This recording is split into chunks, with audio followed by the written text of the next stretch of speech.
And now, our feature presentation.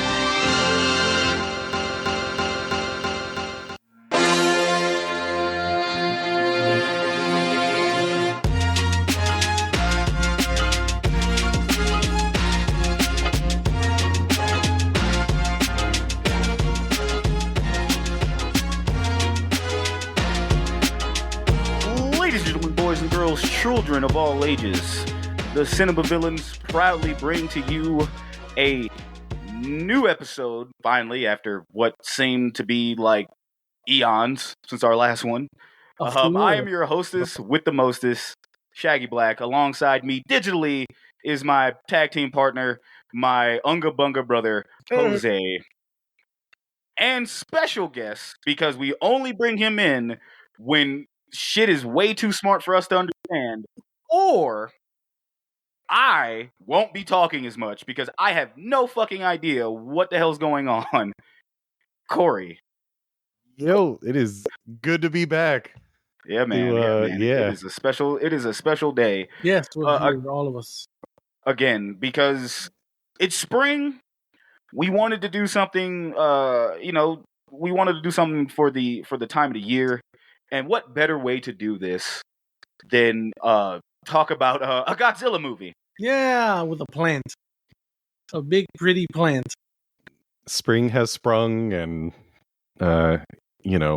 fucked up scientific experiments on human genes and Godzilla genes and Levi's genes. And, it's the... My brother, I'm so glad you said that because I was like, Jinko genes. Jinko genes. Keep this going. It is literally something that, again, when we bring Kory on, let me preface this. I love Godzilla, right? I love Godzilla movies. I have my own personal favorite Godzilla movies. For those who listen to the show a lot, know that I have my favorites. But there are some movies that I am not a fucking expert in. I'm not. Clearly. That is Jose's ball game right there. That is his area of expertise. But yes, it is a two-man show, not a one-man show. So I went out. I more like Jose did. Jose invited Kory to this episode because we definitely needed somebody to talk about the movie that we're looking at, because I'm just going to be sitting here with a grin on my face going like, yes, I understand all of it. Yeah, that happened. Doesn't get it at all. But yeah, this movie, Jose, what made you pick this particular movie outside of it being spring? Well, that's like the number one reason, because it was spring. And pulling back the curtain a little bit, I was like, Shaq, it's spring, Killer Plant Month, let's go. Only to find out Little Shop of Horrors isn't streaming nowhere. So we're like, and we didn't want to do Attack of the Killer Tomatoes. We really that is a fucking deep cut. Yeah. I had the toys. Yeah, they were cool. It has a really. I watched the hell out of the cartoon. Yeah, it has a theme song. Yeah, like we, but it was like, nah, you want to not get clicks? We put that shit on there. So we just we audibled to Hard Target last episode, and then but this movie, however, at the time of this release, this episode being released, it now has a 4K from the Criterion collection that just came out. So it's cinema. Criterion would never release nothing less. Dang, Jose, where can you stream this movie? Oh, but you can also stream this movie on HBO Max. HBO Max, for those who have it. The Criterion channel, if you're classy. A cinephile. And so there you go. But yeah, that's the biggest reason, because Biollante is a big plant. So there you go. And it's spring. You can also watch it on VHS. Jesus, he got the VHS. Or DVD. I got the Blu-ray. Do you got the Blu-ray? Or Blu-ray. There you go, yes. Or 4K. Look at that. Kory comes through. I have all of it. Now, shout out to Miles. He put this on his Instagram stories the other day. Does that VHS have a trailer for some movie with what's her name from Friends? Help me out. From Scream and Friends. Courtney Cox. Where they're like a stripper comes out of a cake. I don't know what he was talking about, but he's like, guys, the Criterion doesn't have that trailer. He like the Criterion Blu-ray or 4K doesn't have that trailer. I'm slightly disappointed. I'm like, what? I haven't watched this VHS in probably like 15 or 20 Yeah, so years who because knows? that's how long it's been since I've owned. Like, I need to find a VHS player for the 2 or 3 VHSs that I currently own. Because people know that people collect VHSs. So when you find a working VHS, they're like, yes, this will be $400. Yeah. And we're just like, Dude, you could just go to your grandmother's house and just pick up the old VHS tape and just go get it cleaned. dude, I have not. I think I went through all my VHSs already. They're like dead. I guarantee you, if I go back to Florida, I can find at least 2. I kind of want one too, but I don't. I can guarantee you I can go find 2 because I think the only VHS tape I have is my Mask of the Phantasm that someone bought me for my birthday, and then like I was like, damn, I would want to go get Scream on VHS if I could find it, but like I still need a VHS player. But I think if I really wanted to, I'd go back home and go grab it. Like the fact that and like tapes in general are coming back into collection space. Yeah, no, yeah, Is insane. and there's like video people that just rip shit onto VHS now or somehow. And Yeah, they- no, Yeah, I feel that like you was can always buy thing. new VHS. And yeah, some companies release like Purifier 3 got a VHS. Yeah. release. I And know I've Alien seen that. Romulus. Yeah. Yeah, Romulus Alien definitely Romulus. That's the other one. Yeah. did. Alien Romulus So definitely did. There was one other movie that recently came out that got like not the ones that you just mentioned, but there was another one that got like a VHS release. I can't remember exactly the one it was. Yeah, I can't remember. But it definitely did. So I understand it. But yeah, like Kory, since you bust out your collection, are you collecting VHS tapes now, or is that just something you're like, hey, just like me, I have a DVD, I have a VHS, I have a 4K copy, I have a Blu-ray copy of like Mask of the Phantasm. Yeah, it is mostly for this movie. The only other VHS that I know for sure that I own is Alien. And then I have some stuff at my mom's. I actually need to go dig through someday because we still have like old clamshells. We have plenty of those Disney movies in clamshell form. But as far as what's in this house is Biollante and then Alien. But Biollante, this one I've had for a long time. Is it? I don't know if this might be the original one that I owned. I think so, because it looks like the well, they only had the one, Yeah. but I can't remember if this is like a second copy that I Like ended up second getting, printing. or if this is the original, or not. I mean, not even second printing, but I don't remember if this is the original one that I had when I was a kid, or if I got this later. Like if that one ended up, getting trashed or something. You know how VHSs do. They start tearing or things get, moldy or destroyed. Yeah. But yeah, this like specifically, well, Godzilla in general, but specifically Biollante, because that's the hardest. It's the hardest one to get up until now. Yeah. Because they're even like that DVD and Blu-ray that I showed you. I just randomly bought those at Target like 10 years ago. Yep. And those sell for probably, or maybe not now, but they were selling for like 80 plus.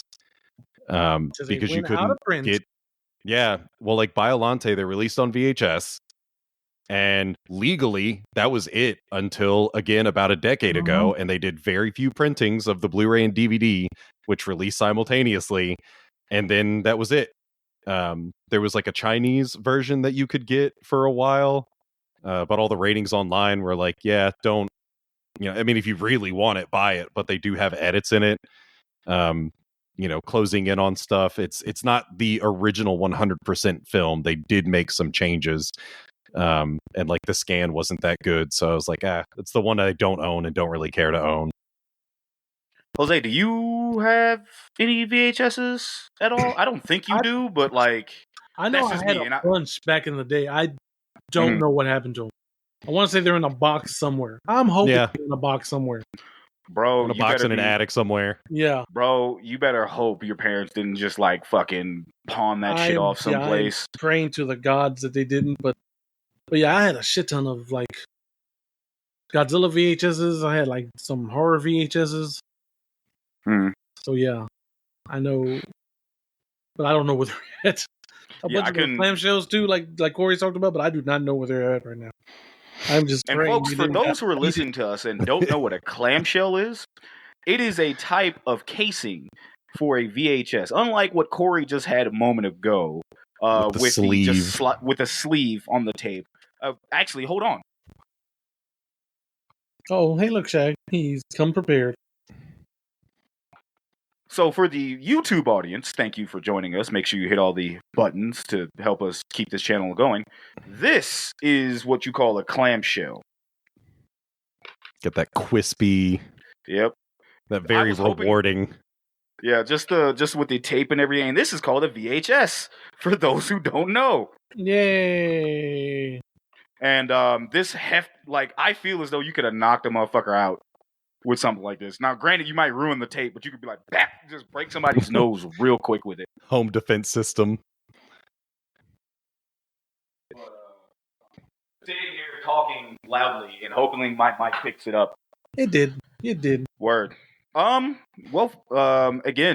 Kory, I want to say thank you for being here because we had to put up the TWIMB signal in the air to the burrito signal. Yeah, just put that in the air when like something is too nerdy even for my ass to handle. To get your expertise in. So thank you always for joining us, friend. For your thank you. Oh, it's always a pleasure. I love the unga bunga of it all, listening to you guys, but it's certainly fun to join in every so often and stir things up. Yeah, he's like, I want to reduce my brain cells. There you go. Kory will come here with the deep view it from the eyes of a child. Mm-hmm. Wow. Wow. Like, look, guys, this movie is about what happens when science goes unchecked. And, the true meaning. Are you trying to do the fucking video of like where Buddy's like describing what's going on and my ass is like dinosaur fight? Yeah. Yeah. Like Kaiju fight, bitch. Yeah. The Criterion one. That's a great video. Genetics and how far should we go? Meanwhile, like, hey guys, that big plant went Tua on Godzilla. He spit on that thing. Yeah, bro. Holy shit. By the way, that Blu-ray came out in December 2012. That Godzilla vs. Biollante. Oh god, I made like a little Instagram post of it when I first got it. I was like, yeah, it's finally out, guys. I'm watching it. I was so excited. God damn. Well, fuck, man. Let's go ahead and I'll start with you, Kory. Kory, can you tell me when was the first time that you remember seeing this movie and how did you get to like watch it? I don't know, like obviously it came out like 89. You're a young man, so you definitely need to go to the theaters and watch this. But like, of course, with the re-releases, how did you get into this? How did you know about this like down the line? So this one I got from the library. So I didn't know, like I always liked Godzilla growing up, but obviously it became very difficult. If you didn't have a subscription to like everything cable related, it was very difficult to just watch Godzilla. Things weren't being released in theaters. So I went through a slow period, like a temporary period of not really watching anything. And then I think it was like 2001, I saw a Millennium movie on TV. Or no, not 2001, because I did watch 2000 in theaters. So that re-sparked my interest. And it's like, yo, there's more Godzilla. So I learned about Heisei and like went to the library, the one-off monument there at Regency. And shout out to Regency. Yeah, they sure enough had Godzilla vs. Biollante, the same VHS. And so I just watched everything that I could at that point. So that was the initial watch. And then eventually getting my own copy. And like we were saying earlier, I didn't have a VHS player, so I stopped watching it for a long time until 2012 you said, Jose? Yep. 2013? 2012. So when that released was probably around the time, like it was in the new releases, and it's like, yeah, I'll just buy both. Why not? So yeah, it was one that I'd watched a couple of times from the library and then my own copy. And it's, yeah. Yeah, that's how I got into it, was just accidentally finding out that there was a lot more Godzilla than Showa. Yeah. Where does this rank in your all-time Godzilla movies? Oh man. So for me, because I have to do that disclaimer, this is like a top tier. This is I would put this at like 1 or 2. Oh wow. Like, okay. Yeah, Shit. because I love this movie. But when it comes to recommendations, this is like probably bottom 5. Because it is not an easy watch. There's Boy, I tell you. When you said this was your first time, it's like, oh buddy, this is maybe not right before you record, because I'm watching. There's gonna be some bitterness. I'm watching this and I was like, oh no, this movie. Oh, Shaq needs me. Like, hold on, let me catch this flight to Denver. Brother, Shaq, hold on, brother. Flight, Watch this cuddle him a little bit. Brother, I was like, maybe I should have smoked for this. And halfway in, I'm like, nah, because I definitely would have fucking fallen asleep or some shit if I did. So I powered through it, but boy, Yeah, it's definitely, it's probably better as like a drinking with friends thing. Like, unless you just like me, you just absolutely love all the movies. It's better than like Son of Godzilla, better than Raids Again. There's a couple of movies that it's better than, but it ain't many, and those ones are pretty bad. Yeah, I'll say. Matter of fact, I just realized this is the first Godzilla movie that I've watched without Jose in this vicinity. Aww. Yeah, I'm sorry, buddy. I didn't mean to make it like sad around this bitch. But just know that I'm just like, huh? Wow. Yeah. Okay, that was. Yeah, well, I'm gonna keep my opinion aside here. Jose, though, how did you get into this? Was it the same? I doubt you don't go to you. I know for a fact you don't go to the goddamn library. So, like, how did you? No, I did. I did go for VHSs. No, not for this, because once I got into Dragon Ball, I went to. That's fair. I grew up without internet, so I went to the library to use their internet to find out what happens after. Because when you're watching it on Toonami, for the longest time, it reset after Goku beats Raccoon. Oh yeah. So I just went to like find out. I was watching clips. I'm like, holy shit, look at this. Like, so that's my library story. But anyway, but to check out books, absolutely not. Use their internet, yes. No, but the first time I watched this movie, I 100% remember. So like this random mom and pop video store opened up downtown here in Elgin, and we were like, my uncle was like, hey, there's this new movie store, let's go check it out. Oh, okay. Shout out to that, because it was just a random like dog. It's like the smallest thing ever. But that was the first time I saw Dream Warriors, because they had the Dream Warriors VHS. Oh my god! They had like the smallest. It had to be like the size of like this TV right here. I don't know if you can see, but anyway, just like here's the new releases. I'm like, okay. And then it's like, just so happens that it has that VHS right there, the Godzilla versus Biollante. I'm like, what the hell is that? Like I've never seen that Godzilla movie. Like, hey, we got to rent this. And so, yeah, that's the first time I was able to see it. It was awesome. Now, I will say this, because Kory, I know you listen to the show. We have a thing for like box art. Definitely, because we grew up in the era of like renting movies. This box art is fucking cool to me. Like, I will say that this is some of the coolest Godzilla box art I've seen in a minute. Oh yeah, no, this. Yeah, I'm like, no, this is dope. From the Godzilla name, whole era. Yeah, the like movie. Every cover, every alternate is badass. Everything from Heisei is like the coolest Godzilla box art you've ever seen. Yeah, because it's like one artist did the whole thing. Do you know the artist offhand, Kory? I do not. Okay, good. Word. So I can buy us time while you nerds look that up.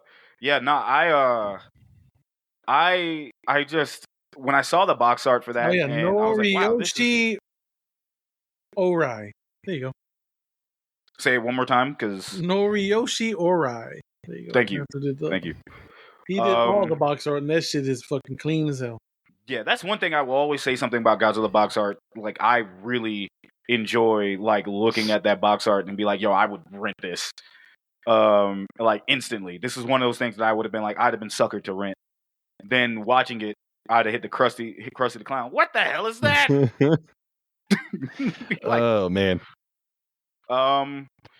But like I said, it got you in the first 2 minutes though, because the fucking text I received, she was like, "Yo, got this face planted into this crater." Yeah. The way they shot it with like Godzilla, just they report like Godzilla has now fallen into this crater. I'm like, this motherfucker just like face planted into the fuck. I'm like, bro, what? I'm like, oh, let's go. I was like, okay, this is my type of carry on, and I'm like, what is going on here? Actually, there's a couple of things in this movie that I definitely popped for. I will say, because one thing that I look for in these Godzilla movies, we talked about this off air, but one thing I look for in these Godzilla movies, the assassin or hitman they have, and this one might be the best one I've seen because he's actually competent. There you go. Yeah, he's actually super competent. Like the other guy, yeah, he looked cool. The other one from what is not King? It's King Ghidorah, but it's Ghidorah, the three-headed monster. Yeah, is it not? Yeah, not King of the Monsters, but it's Astro Monster. Yeah, it's King Ghidorah though. It's Ghidorah, the three-headed monster. Yeah, okay, it's Ghidorah, three-headed monster. Thank you for it's the Space Princess.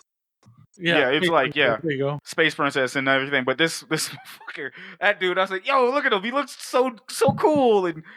Why is he so dumb? Like this dude is awful. This guy, not only is he shorter, has a pimped out fucking ride. He is just like getting the job done. Cool shades. Yeah. His drip. Cool shades. The suits matching. And this dude's like stoic in nature until he gets jacked up by Biollante. Takes a while. Yeah, he's. It takes him a while. Like when it starts off, man, there's the three dudes in the military, and it takes him 3 bullets to kill him, and it's like, God damn, like one shots everybody, like, bam, bam, bam, bam, and he just and this kind of cool. Yeah. So, and he goes. I only got 3 bullets in this gun, baby.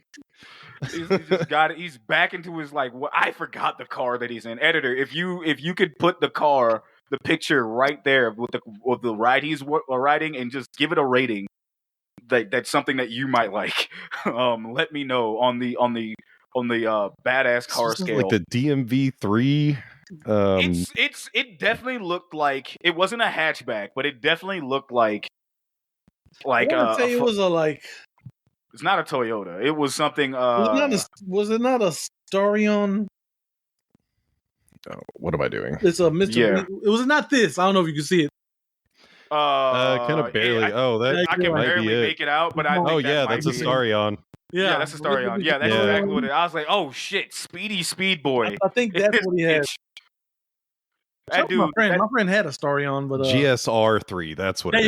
There you go. That is exactly it because it had GSR on the side. I just could not remember. I wanted to say GST, and I was like, that's not right, so I'm gonna shut the fuck up.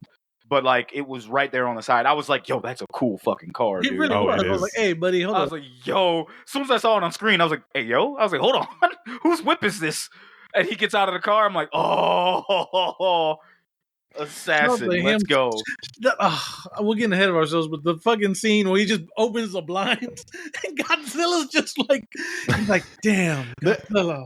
And he just walks away. Just walks away. He's like, I'm like, that is such a yeah, I know, that is such a dope scene because it's shortly after that is when the dude dies. Yeah, in like roughly the same scenario. He's high up in a building and looking out at Godzilla, but he's just like you said, he's like, oh man, I am being mildly inconvenienced right now. Oh, this is really gonna affect traffic on the way home. Exactly. He's like he was more mad when Godzilla was like 30 miles away. Like, all airports are being shut. He was like, God damn. Oh, yeah. Every time he got mad, it was just being and that was his fault. Yeah. That's his fault. He caused that one. He's like, God damn it. Me, damn it. Yeah. He's like, Why am I being inconvenienced by the effects of my own actions? Yeah, exactly. That the fucking Eric Andre meme shoots himself like why would this happen? Why would this happen? Why would Godzilla do this? He looks like he looks at the window and just hears the conversation. And he's like, here's the say, hey, the airports are closed. He's like, if it isn't the consequences of my own actions. Oh Damn my it. goodness. Fellas, do you recommend okay, I know Kory, you alluded that while you love this movie, you might not recommend it on a first viewing, but do you recommend this movie to kind of watch to get that feeling and explain that for the fans? And then this one I would say no. I definitely wouldn't put this as like a number one, because it's not gonna put a good idea of what Godzilla is. Like I would much rather someone watch like Megalon than this. At least watch something goofy that's fun, that you can be like, yo, this movie's fucking wild. There's porn in a truck with a small child in it. There's a lot. Yeah. Oh, whoa. Yeah. Megalon police. was wild and police. No, not porn of a child, but porn that's in a truck with a child. Oh my God. Yeah. Oh.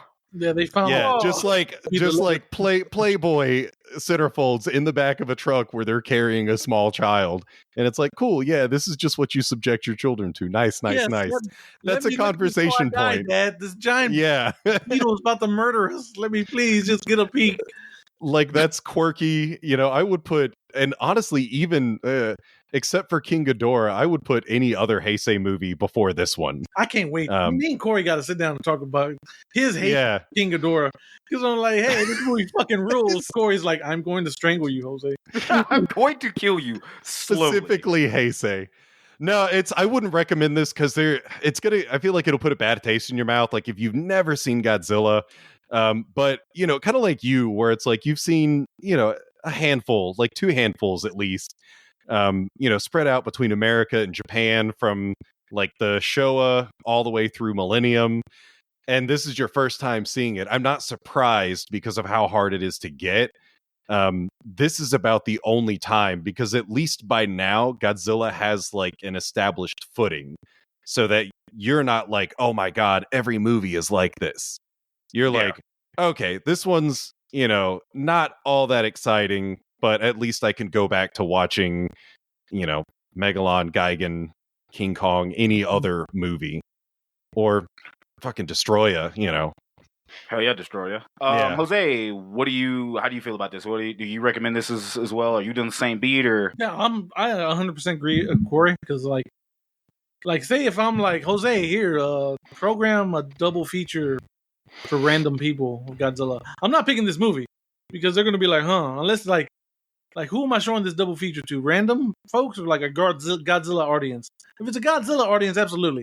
You know what I'm saying? But like random Joe Schmoes off the street, like, no, I'm not showing them this movie because they're gonna be like, what's going on here? You into some weird shit. Y'all are, I guess. Why are they in the middle of the desert? But no, I'm joking. Oh my God, dude. I guess I will also, but I guess I'll tag team on this. We are all in agreement. However, I will come from the place of I am not the expert when it comes to Godzilla movies. Like these two are referring to people like myself who are educated in Godzilla but hadn't watched everything. I would say if you're having a Godzilla marathon, this should be like either middle part or like towards the end, to where you're like tuckered out or you need a break. Because there are some things I like about this movie. Like I like Biollante's like whole character design. Mm-hmm.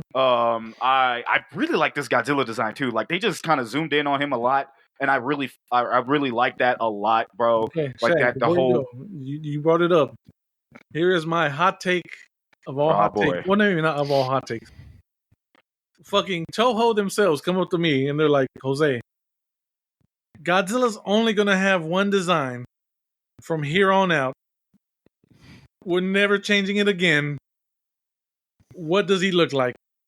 I'm gonna pick this Godzilla. I could get behind that. Yeah, okay. I ain't mad at it. I probably one of my favorite Godzilla designs. Yeah. Yeah, I ain't mad at it, bro. Like, this Godzilla design is pretty peak. I do have my personal favorites. Yeah. But this one's this one's peak, man. I think movie to movie. Like a mad cat in this movie, he's just like an angry. Oh cat. yeah. Movie to movie, I think this one is my favorite. Like Millennium's not bad. Millennium's just a spicy version of this Godzilla. Yeah. Like this one, I feel like is kind of the perfection because basically every single movie in Showa was a different suit design because it's rubber. They didn't last. They had to make a new suit. And I do have some favorites. Like one of my all-time favorite Godzilla's designs is specifically the Sandy Boy from Mothra. Nice. In 62. But like this, like you said, if you just had to watch one over and over and over again, yeah, Heisei is dope. It's not behind me. I think it's out of rotation right now. But my first ever X Plus figure, my first ever expensive Godzilla purchase was the X Plus Godzilla vs. Biollante figure. Yeah, so I have, like behind me, I've got the X Plus Biollante, so I have the pair. Sweet. But yeah, because it's a dope ass design. Yeah. It's a cool design. Yeah, no, I really like that. So that like I said, I would recommend this not to start with. This is something you end or you go like put it in the middle or something of like if on a Godzilla marathon. Like if you were if you two, just like they said, if they were trying to introduce somebody who was trying to get into Godzilla movies, this would probably not be on that list. Yeah, I would put, if anything, I would recommend going the backwards route and watch Space Godzilla first. And then get to this later. Do the prequel, thing like Star Wars, be like, yeah, start here. This is the, kind of end result. And then go back and watch Biollante because it's so much better. Like, yeah. Oh, yeah. Trust me, I tried to pivot, but it didn't make any sense for me to try to pivot here. I was like, hey. I was like, nah, I started already. And I didn't know that the two movies were connected like that. So, like, it makes more sense now. Yeah, technically, all the Heisei movies are connected. They're all sequels. Yeah, they are. But Godzilla versus Space Godzilla specifically has, like, callbacks to this movie. Mm-hmm. Yeah. It makes sense. And it makes way more sense now that I can recognize that. I was like, oh, okay, I can see where this is coming from. So, what were you going to say, Kory? So Heisei is the only series that does have a linear story. Because like Showa, like every third movie is another sequel to the original. Most of them are not connected. So it's kind of iffy on what movies are actually canonical in Showa. And yeah, from 84 through 95, they are all in linear order. Because that one of the like fun things about this movie, Biollante obviously evolves through the film, and that was a theme that they kept through the entirety of Heisei, is that Godzilla himself is evolving, which we see at the in its finality in Destroya. Because in every other movie, even like Millennium, only 4 of those are connected and kind of barely.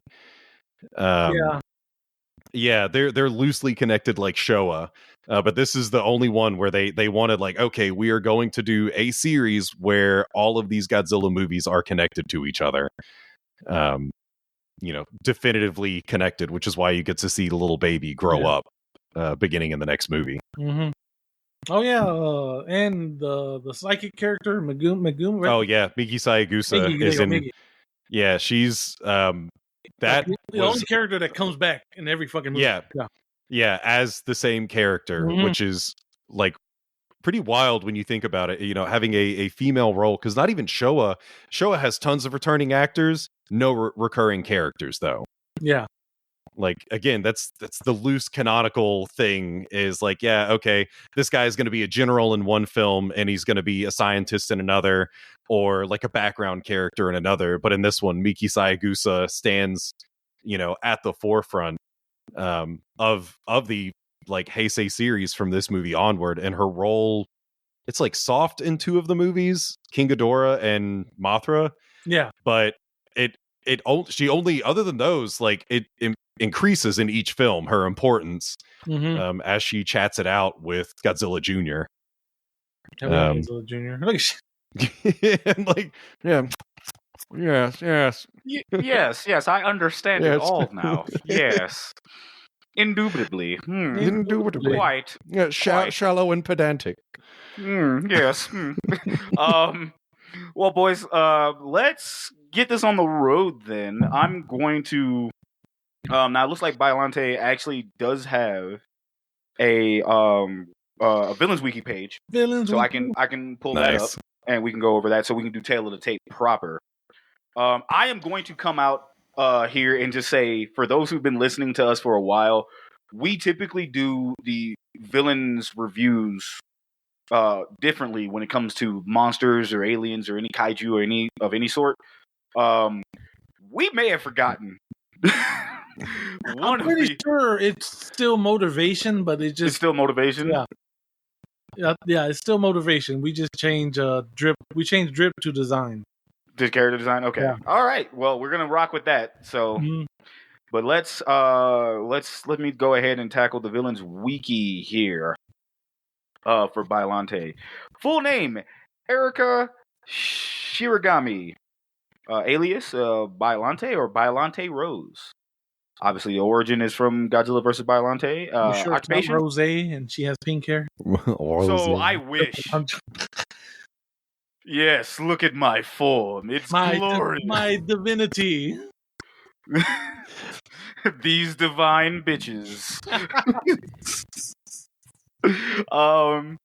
Occupation was a botanist, obviously, formerly. Powers and skills: immense strength, multiple vines tipped with heads or spikes, radioactive sap, enhanced regeneration, and immortality. The goals were to kill Godzilla, which obviously did not pan out. The crimes: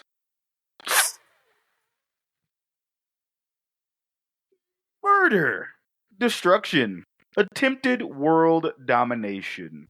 The type of villain Biollante is a bioengineered mutant. Did she really want to take over the world? I that's literally what it said. I didn't even, brother, for the 20 minutes I paid attention. I did not get any take over the world type vibe. Because it was almost like that tuxedo. Angry at the world? Yes. Yeah. That tuxedo mask situation. Like, my job here is done. You didn't do anything. I'm gone. I'm gone. Just like, yes. But yeah, that's literally what it says here. Okay. Like, I'm not even I am going to read this excerpt here that they have. I think now that I might have made a mistake. Dr. Shiragami on creating Biollante. Oh. Just going from the quotes here. Jose, can you hit these lovely people with the synopsis? Synopsis for Godzilla versus Biollante. 1989. And I lost it. Thanks. Oh, god damn it. Thanks, Criterion. You just reset on me. Oh, so I'm normally read it off of Indiba's synopsis is so lame. I'm just reading it off the Criterion one. Now, so there we go. It's fair, because it's cinema. Yeah, exactly. Diving into delirious realms of the imagination, this second film of the Godzilla franchise's 1980s resurgence showcases the towering beast for new generations of fans. This time, Godzilla's foe is one of the series' most wondrously strange kaiju creations, Biollante, a mutant plant genetically engineered from the cells of a rose, a renegade scientist's dead daughter, and Godzilla itself. With a wild plot encompassing spies, psychic children, and bonkers biotechnology, and some of the coolest special effects in the history of Japanese cinema, Godzilla vs. Biollante stands as a high point in the ever-evolving mythology of the King of the Monsters. I had to double check. They really do say bonkers biotechnology. Someone at Criterion's like, yo, that shit bonkers, man. You know it, yeah. That's what happens when you get high and watch this movie. Yeah. You're just like, wow, that's bonkers. What if you don't understand bonkers. Shaq's like, no, I get it. I get it Shaq now. becomes from Meowth from the end of fucking the Pokemon movie. Like, what is a soul? Like, what if our purpose is just to chill and be cool? Yeah, like. I'd have been just staring at my hands like what? Like, what is this? On a side note, I watched the Pokemon movie with commentary one time, and they're like, okay, so we kind of wrote ourselves into a hole because in the Japanese dub, Meowth is kind of like a philosopher, and he's not that in the English for the kids. It's like, so we kind of had to make it to where like the clone was the one doing the philosophical talk. Oh, that's hilarious. That's how we wrote around that. Sense. Yeah. So I was like, I think it was hilarious. It was like, yo, we done goofed, but we can fix this. We can fix this. We can clone him better. We can do it. We have the technology. That's as they smash a rock into the computer, hoping it does things. Godzilla vs. Biollante came out in Japan in December 16th of 1989 with a runtime of 104 minutes. I will not be going over who is starring in this movie because I don't want to butcher names because I also don't want to get beat up by Kory because I will have to see him eventually. However, now that I actually have Kory here and Jose, I will be playing some music here. Well, I ain't gonna play the music. Jose, you got to press the button. It's the red one, man.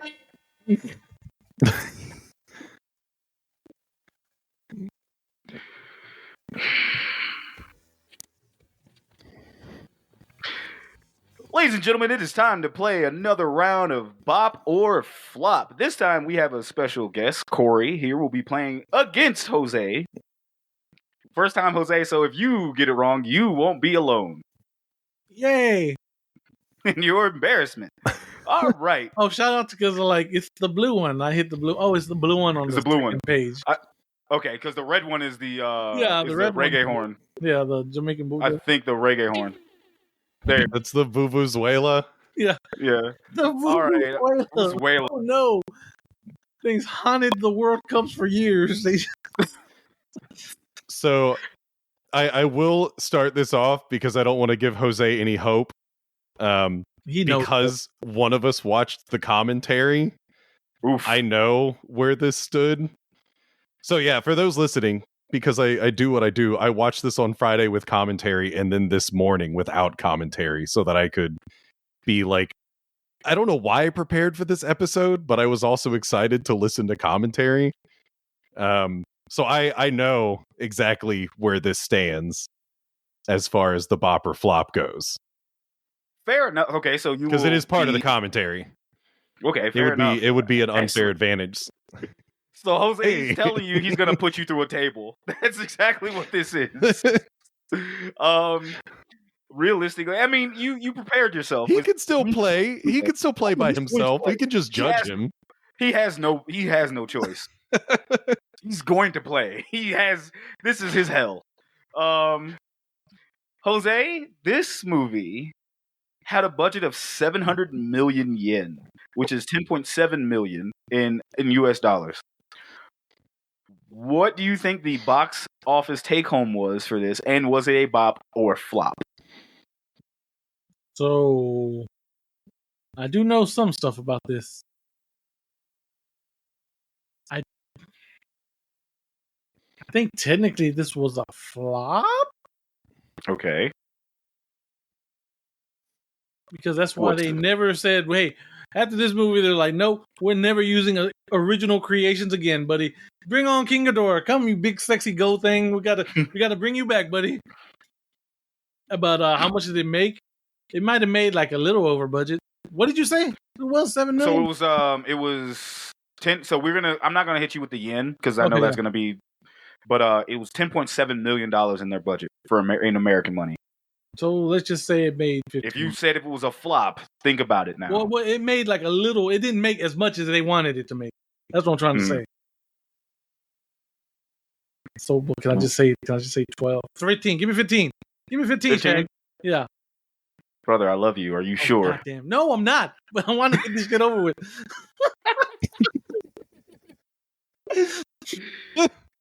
15 is your final answer? Sure, Shag. Okay. Is it 35? Kory? Look at Shag. Oh, so that I don't know the exact number because they didn't go over that. Okay. I know the next one. Oh, I know the next one. So wait. Yeah. Jose, then so there's still a chance. Kory. So you're saying there's a chance. I'm saying 35 then. Give me 35. 35? Okay. 35? You okay. Okay, 20. Kory. 20. This is Japanese money. Are you 20. No. Stay with American money. Stay with American money. But like translated over. Okay, so you're saying 20 million. They don't have like box office like we do. So 20 would be a lot. So you're saying 20 million US is what it took, what it had to take home. Okay, Kory. Let's see. I'm gonna. Was it a bop or a flop? And then what do you think the box office take home was? Now remember, the budget for this was 10.7 million. I'm gonna. Oh man. So flop, but I'm gonna say. I'll say 12 or not 12, 13 million. So you're gonna take. Okay, so Jose originally said barely. Yeah, it's. I think Jose was probably originally more correcter. More correct. Like I think it made something, but it wasn't a success. Because that's also studio budget, not counting for advertising and anything else. Mm-hmm. Looking at the conversion rate, because the yen doesn't make any sense to me. First off, you boys are correct. Godzilla vs. Biollante was a flop, but with the budget being 10.7 million in US, I looked at the conversion rate, and that conversion rate was 6,930,445. So it was $4,000 under. Yeah. Oh, okay, I knew they were going to take a loss, but I didn't think it was that much of a loss. Yeah. Same here. I had to look at the conversion rate because I was just like, wait, what? And it made more sense because it was a bop. Because they said it was like it put over. Hold on, let me look. Yeah, they said it was $10 million. It was $10 million in US. It did not make its money back because it says it made money billion yen. You look at the conversion rate, it's like 6. So I'm like, wait, what? And I'm like, okay, no, never mind. That makes a lot of sense because it is a flop and it didn't make any much more than it didn't make the money back that it was supposed to make. So both of y'all overshot. Yeah. But Kory was closer. He's still wrong though. Yeah, still wrong on that. Yeah, but I was literally trying to get Jose to come back down. I was like, come back down. Jose's like 30? No, 20. 30, no, 40. That's funny. 40. I'm like, no, brother, no. That's the other one. No. I don't know why my brain went to like Patrick from SpongeBob putting the fucking dollar in the vending machine that had the paint on it. And SpongeBob's like, SpongeBob's like, yo, Patrick, get it. He's just shoving that motherfucker in. He's like, no, I'm gonna keep going. I'm like, no, why would you do this? But all right. Now we've had our fun, but now we get down to the nitty gritty of this movie. Jose, you got the synopsis. You went over the synopsis. And is now trying to go over the plot summary. The summary. Let's go. Get away. Shoot. Speaking of shoot, where is your son? Oh no. You're not awaken the beast. Okay?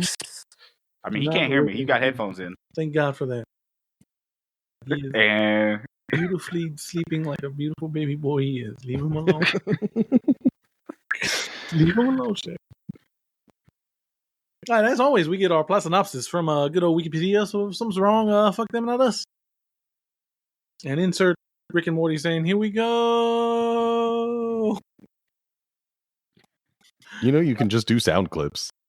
Yeah, that's too much work. You got time for a Vuvuzuela? Well, that came preloaded on the thing. You're gonna get our poor editor to just put in the Rick and Morty.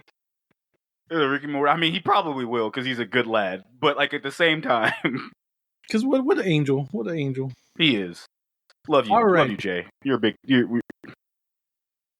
Okay, so in the aftermath of Godzilla's attack on Tokyo and later imprisonment at Mount Mihara, which, by the way, for the longest time I thought he died. The young baby Jose watching Godzilla 1985 thinking he died in the volcano was the saddest thing in the fucking world to me. He melted. That motherfucker fell in there. I was just cackling. He fell with the power of birds. He fell in the. I don't understand. I haven't seen that movie forever. I don't remember the science behind that. They're like, hey, Godzilla will follow these seagulls, and we can just drop them into the fucking volcano. I don't know how that worked. I can't remember. But anyway, Godzilla's cells are secretly delivered to the Soradia Institute of Technology and Science in Soradia. Soradia, because it's Saudi Arabia is what it's a play on. Oh my fucking God. That's right. Yeah, because it's a fake country that's based on Saudi Arabia. Look at Shaq. Where they are I'm learning to be merged with genetically modified plants in hoping of transforming Soradian deserts into fertile land and ending the country's economic dependence on oil wells. So, real quick, because this like blew my mind having watched this when I did, that is the entire plot of Pluto. Oh, nice. Yeah. That's, or at least the causation for things happening. So it's not the active plot. It was the previous plot that led to the current plot. So I was just like watching this and it's like, oh my God, I just watched a modernized Tezuka retelling that's based on Biollante. Oh shit. That's pretty awesome actually. Dr. Genshiro Shirogami and his daughter Erika are enlisted to aid with the project, but a terrorist bombing destroys the Institute's laboratory, ruining the cells and killing Erika. So let's talk about this cold opening where Japan's getting cells, and all of a sudden we can assume not America, quotation marks, pulls up, steals even more cells, and like strategically kills. They just start killing everyone. Yeah, they just kill everyone on site. Just kill all the scientists that are there. And while they are doing the American thing, they start high-fiving like, yeah, we did it. Good job, guys. Yeah. Mr. Saradian agent, Shaq's boy, pulls up behind the pillar and just one-shots everybody. Yeah. Do you know his listed name in the movie instead of just Saradian agent? No, what was it? It's SSS9. SSS9? Yes, that is cool. His character name. He is supposed to be based on James Bond. Is that 4 S's or is that 3? SSS9. So it's like, so I was thinking Cyborg 009, but like the fighting game enthusiast already was like K-Dash. It was just K999. I was like, oh my God, let's go. But anyway, K-Dash. K-Dash. Or the Super Samurai Squad 9. Hey, that's what I'm saying. Cybernetic, yes. I was like, oh my God, wait, he's cooler than I thought. No, it's just like they never actually say it in the movie, but that is his listed name is SSS9 based on James Bond. They never say for the assassins. No, they never say it. They never say their names. Like they're just there, and I was just like, bro. No, old dude had a name and Ghidorah. I didn't care. It was give a shit. I didn't give a shit. I can't know, bro.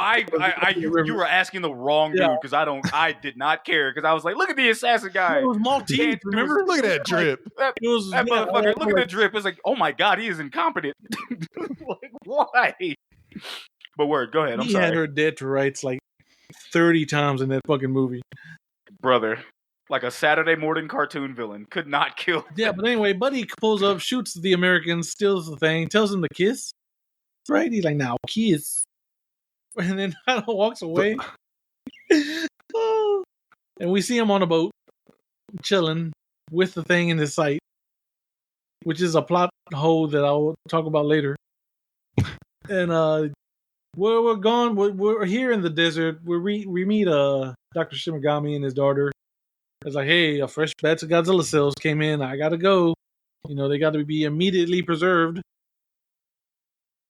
And then him and the... So is this the head of the corporation, or is this the Saudi president? Well, I was like... I'm pretty sure he's all... I mean, it could be both, to be honest. Yeah. So one of the other wild things about this movie, what is this? So the first 10 minutes of this movie is entirely in English. Yeah. No, it's okay. All right. I get to step English. I get to step in. It was the weirdest shit that I could not I checked out. I'm not gonna hold you. I was watching it, but I checked out because the languages, at least on the Cinemax version that I was watching, there was no dubs. It was in Japanese. Yeah. Mm-hmm. Oh, English. okay. So go ahead. But they're speaking Japanglish though. They weren't doing they didn't dub it over with Japanese voices, right? No. Yeah. When the black dude didn't sound like a black dude, I was like, what is happening? That was jarring as hell. Because who was talking? And I'm like, wait, that can't. That's right, because they keep going. He's like, what are we looking? I don't know if we're ahead of ourselves, but it was a scene. Just a little bit, yeah. Okay, it was a scene where that motherfucker was where they're looking into it. I'm not gonna go into it because I don't want to step on your shoes. But they were just talking, and he's like, what are we looking for? And I'm just like, who is talking? And the camera cuts back, and I see the black dude move his lips, and the voice comes out, and I'm like, so if you are not entirely familiar with Heisei, they had a bunch of American actors throughout Heisei. Yeah. And they did as well in Showa, but they get, and it's kind of dumb, but they always have to read the script that's given to them. So it's written in this film, at least according to the commentary, the guy who helped them with the English was the agent. So you have this Arabian dude who lived in Japan at the time who's helping the Japanese with English dialogue.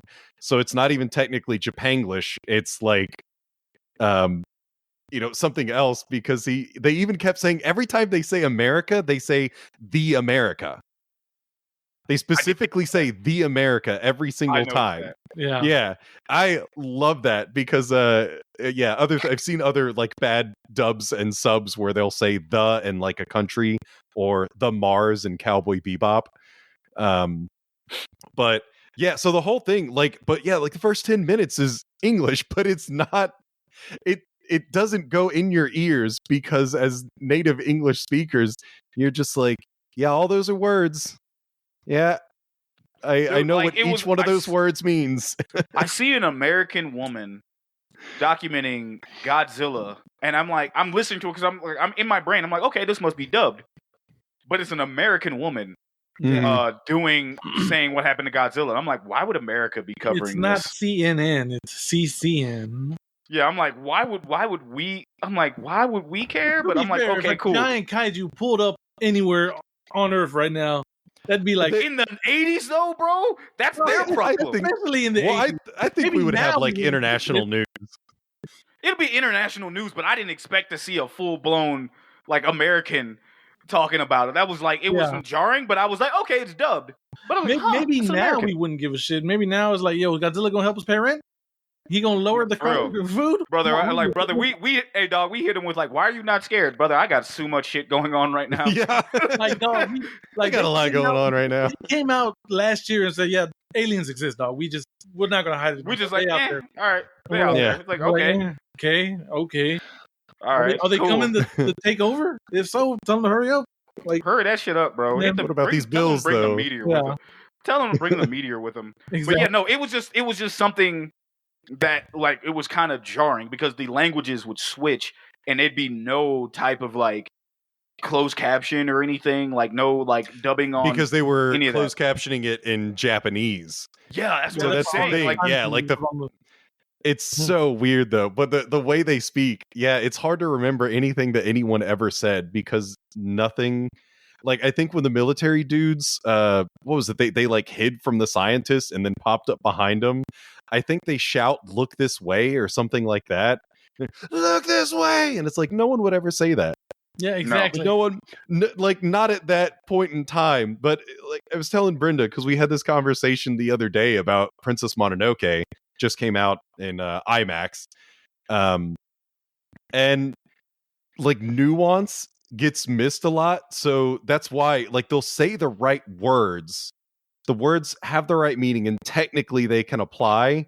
But as a native speaker, you would never say that. Like, if you popped up behind someone, Shaggy, that you're trying to kill, you wouldn't be like, "Look this way." You'd be like, "Eat shit," or something like that. Yeah, I'd say something like super clever. Yeah, very clever. Yeah, I'd say something very clever or something super corny. There's no in between. Oh, but like, no, it was just jarring, and this is coming from someone who's like never seen this, so it's kind of like I was like, "What the? Okay." Yeah, but and then like going halfway into the movie, it's just, and I'm gonna wrap this up so you can continue, Jose. Going into it, it's just like I had to walk away because I was like, okay, maybe I can kind of understand. Nope, I can't understand shit. I'm like, all right, cool, whatever. It's lost me. I'm just gonna wait till the fucking kaiju to show up. That's can't understand the English or the Japanese. No, because like, I think, bro, I have no idea what's going on, so I just said, fuck it. I'm gonna just go this way. Fuck, just whatever. But go ahead, Jose. Yeah. But also the building blows up. Erica dies. That's a major plot point. Yeah. Next to a rose. That somehow didn't burn in the explosion. Also, Erica looked pretty fine, all things considered. There was an explosion. I mean, it doesn't have to be like, it could be a like kinetic impact. Oh, yeah. You're right. Like she could die from the pressure or getting hit by a wall. Yeah, that's true. You know. That is true. I don't need to see dismembered pieces everywhere. You're right. Terrifier has ruined me. Brother, no, we've been very much ruined before Terrifier. I don't know what you're talking about. That is true. All right. 5 years later. Later. Yep. Shirogami has returned to Japan and merged some of Erica's cells with those of a rose in an attempt to preserve her soul. Meanwhile, scientists Kazuhito Kirishima and Lieutenant Goro Gondo, that's an easy one, of the JSDF are using the Godzilla cells they collected to create anti-nuclear energy bacteria, hoping it can serve as a weapon against Godzilla should he return. They attempt to recruit Shirogami to aid them, but are rebuffed. So I guess really in this paragraph, we just beat Gondo, who's chilling with a cool fucking Godzilla versus Kong statue. Yeah. That's a dope-ass statue. Yeah, he's chilling with that like, man, I'm hoping he shows up. I'm kind of bored. I feel like I'm wasting taxpayer money. I hate to say it, but as I was watching that, I'm like, oh yeah, Eli would have cut your ass. Your ass would have been done. We'd have no Godzilla resistance whatsoever. And 2 days later, he'd pop up and we'll be like, thanks, Elon. Well, yeah, so we meet everyone. Yeah. Because we meet the other, like, the current scientist, and then her boyfriend, and then the older military guy, and then the younger military guy. Oh, and throughout all of this, because there's a sandwich here, the first meeting is in a destroyed building, like erected from 84. From Godzilla 85. Yeah, the giant the perfect footprint through that building. Yeah. And then you very quickly meet Miki Sayagusa again and all the psychic children, and then you get the JSDF. So you have the Godzilla Memorial sandwiched with the anti-Godzilla people, and Miki Sayagusa in between. Mm-hmm. Yes, now I'll say this: when this scene came up, and they were thinking about creating a monster. First off, I've seen enough Godzilla movies to know, like, brother, this is not going to work in the way you need it to work. Like 1,000%. Like, we need something to fight Godzilla. Like, we need to have protection. And I'm like, this ain't going to work. It's not going to work. And then the more this went on, I was like, I hit him with the old, a wise man once said, your scientists were so preoccupied with whether or not that they could, they didn't stop to think if they should. Well, and they also, like, so they want to make the bacteria, the anti-nuclear bacteria. And one of the scientists who agrees to help them is clearly still suffering from depression. Yeah. And he's like, I just want the cells for 7 days. And they're like, all right. Yeah, what could possibly go? What could possibly go wrong? What's he need this for? When they first will to him, he's like, I don't give a shit, dude. I've lost the will to live. I just want to be alone. Tell him that. He's like, I just want to be alone with my plants. Leave me alone. I just want to fucking die. I don't give a fuck about my country, okay? They're like, okay, like that guy seems. Yeah, we'll just give you access to the most powerful science, or the most powerful molecules and known to science. They look at him going like, he's honest. Let's give him what he wants. Yeah. Like, why would you do this? Yeah, that shit cracked me up. Like, your country needs you. I don't give a fuck about my country. Yeah. I love my daughter and she blew up. Leave me alone. Yeah. With my plants. Yeah, my plants are here. I just care about that. Just don't pay no mind to my special rose garden in a special case. With my daughter's cells in the rose. Yeah. And I guess of the rose garden. Goddamn. I guess no one's caught on to this because I don't think he tells anyone. Well, because he's just. What does he tell old girl, the psychic? Like, hey, can you? Well, he just wants to hear if the roses are speaking. I don't know. Because I think he's covering it where it's like, I just want to know what plants think. Just really interested. I'm just old. Yeah, like I'm old and I'm just taking it as like an interest. Yeah. Okay. Not telling her that they're infused with his daughter's cells. Yeah. Which he does. Which she does hear him before she leaves. She's like, "Hey, someone just told you goodbye." Yeah. Yeah. Yeah. Like, they're just last line like, of hey, the we movie. gotta go. Oh, really? We got to get out. Like, yeah. Like, I'm seeing that's perfectly normal. Also, that's also one of my little favorite little mini Godzilla scenes. When they're like, hey, all the kids had the same dream last night. Oh, really? Yeah, they're drawing it right now. Hey, kids, what did y'all dream about? And just Godzilla. The fucking theme music hits. Yeah, mm-hmm. And I'm like, that's adorable. Yeah. I'm like, that's and they're precious. Like, oh, that's not good. No. But even me on the other end, I'm like, I hear the theme music play, and I'm like, damn, is he gonna eat the kids? I'm like, no, never mind. It's just with drawings. That's great. Just drawings. That's super. What could possibly go wrong? Exactly. And shout out to Gondo. He doesn't care. He's like, look, I'll take this as a sign that Godzilla's coming. Let's go investigate some stuff. Oh, he's fully invested. Yeah, he's like, let's go. Yeah. When I watched it the second time, like without commentary, I was like, man, we really like Miki was at her school, and then 2 scenes later, she's in a helicopter over like with the military people. I'm like, we're just here. Yeah. She was with the scientists, and now she's with the military.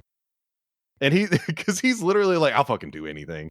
ESP, fuck it. Yeah, sure. All right. Whatever makes Godzilla come back, I'm for it. And she's like, hey, Godzilla's awake. And he's like, it's time, baby. Like, all right. And he like that Joe Button, that bum, bum, bum. I've been waiting, baby. Yep.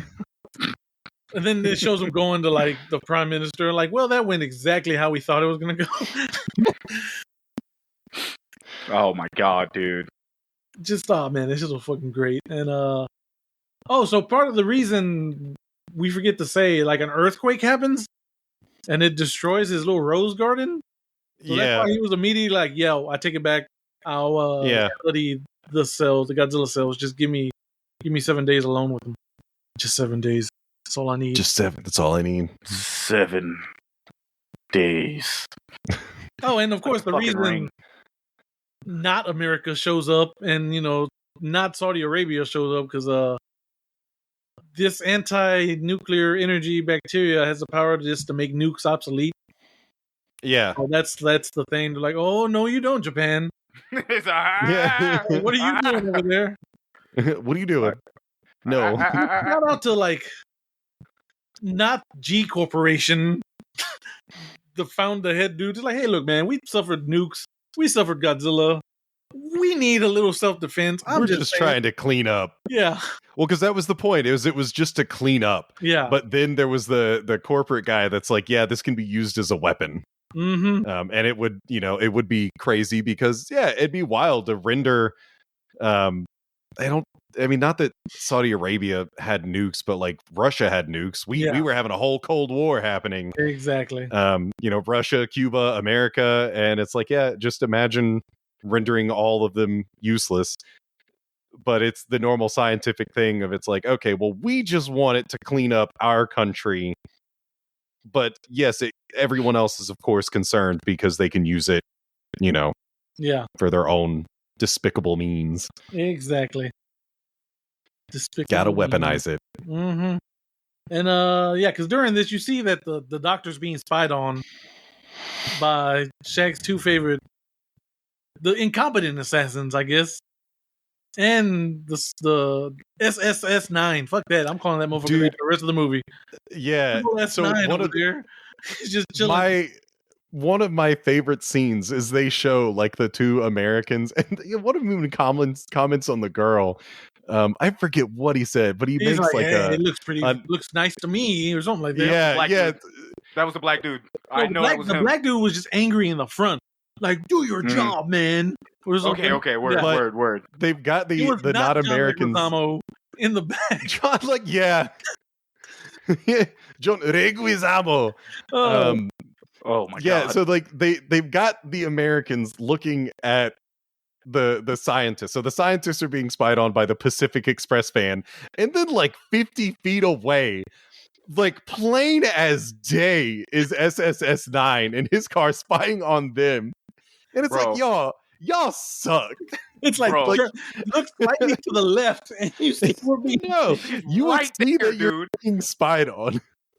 Dude, he's like in the car. You can't miss it. The car is just like parked to the side, and he's like, yes. This silver ass car in the green, like mountainous treed area. Bro, not one iota of camouflage. No, not at all. One. He just on clear as day, bro. Like biotech. Like, like yes. That is a hilarious scene. You think about it. It's like, hey man, if you just look slightly to your left, you can see. You can see a dude just watching y'all.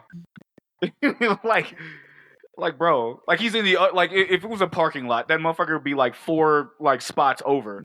All you had to do was just look over to your left with binoculars, looking through all the other car windshields, just like if he was hiding in a bush, I would have expected some more. Anything. Like some bush, literally anything.